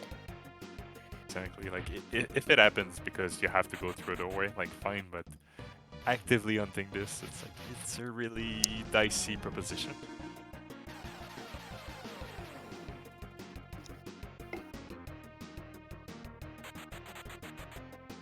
We see a lot of Cinder Blast on each screen. With RT in the front, I suppose this is IP farming. Yeah. RT is one of the characters that doesn't need 100 IP, so that's pretty fine with the amount that he has currently. Yeah, she should be fine. Yeah, she doesn't have a curse lifter or Gorgon Rock, so... I see a lot of wizards and a lot of attacks coming up at the bottom screen. Oof. Yep. The bolt shield here is most likely gonna carry the day with Decker at the back, unless we see those deadly attacks on Decker. Yeah. Okay, we're good. It's always scary to see 4 wizards like this. Hey. There are those who swear to farming IP on wizards, and those people are a lot braver than I am. Yep. I would say the same. I'm not farming IP on those guys. Nope. And we see the re-encounter again? Yeah. there's 5 minutes left. Well, what feels like 5 minutes is left. Eve is Yeah. on 94. I see Trick on Mike's screen, so that's not good at all. Oh no, that is he's between a double gold and a gold and silver encounter. Okay, this encounter, this corridor is mean. Yeah, oh no, that room is, oh no. Oh, okay, there's more to it. Oh, but the stairs are right there. Oof. Ah, this is the kind of room you don't want to see at this floor. Yes. And this is really concerning because there's 5 minutes left and they know that they have 5 minutes left. So this means that you have to push. Oof. Oh, it's only one.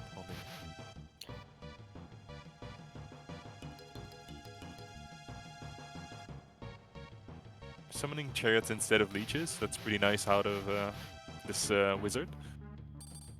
I mean, it's gonna take a minute or two to fight those, but not really scary at this point. Yeah. Double gold. As he was up against though, very scary.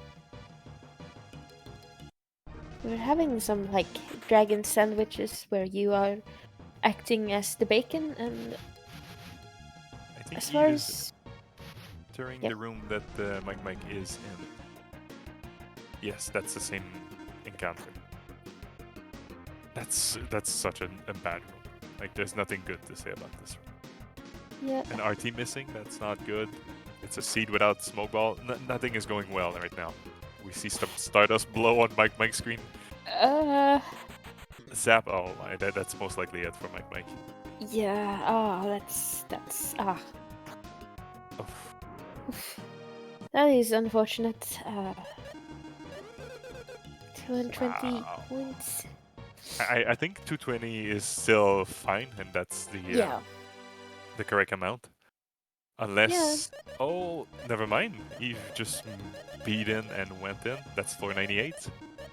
If the IP situation is good, that can, even without the IP, I feel like getting to the last floor, self-destructing against the jelly would be at least 15 points, I think. Yep. Eve Self. sees the stairs too, so I think this is Eve's run to lose now. Yeah. Self-destructive jelly is 10 points. And the 10 last point for getting on the last floor. Yeah. So 20 points there. And just going There you straight go. in. So I didn't see if she unequipped the armor. I'm not sure if she's going for it or she's self-destruct. I think it looks like she's going for it. She has full IP on everyone, so. Gorgon Rock there, I didn't see that. Oh looks like a kill. yes, That's a kill. that's nice. Oh, Power Gord strat too. And Flame Breath.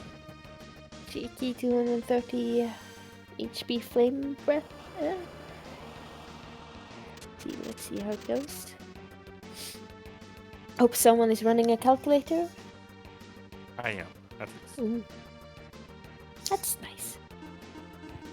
6,688 after one round. That's a lot of that. Hi. With the Power Gord Lexus with the Cancer Water Spirit should be good.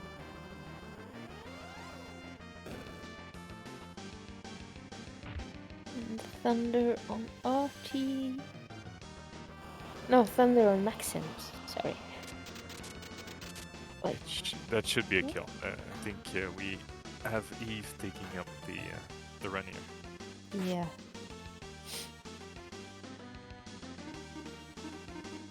But it was such a valiant effort from everyone. It's crazy. It's 8,470. Right. That should be a kill. Yes.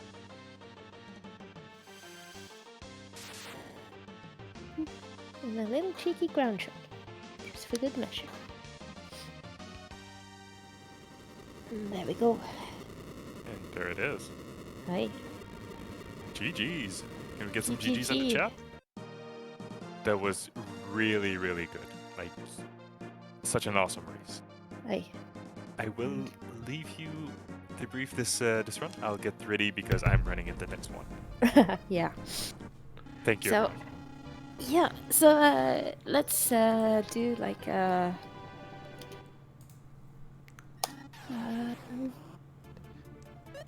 runners in chat where you can see all the people who were in this wildcard. We have the finals coming up very soon. Once Shadow Killer that gets set up. Yeah. Hey, Rocket. Hey.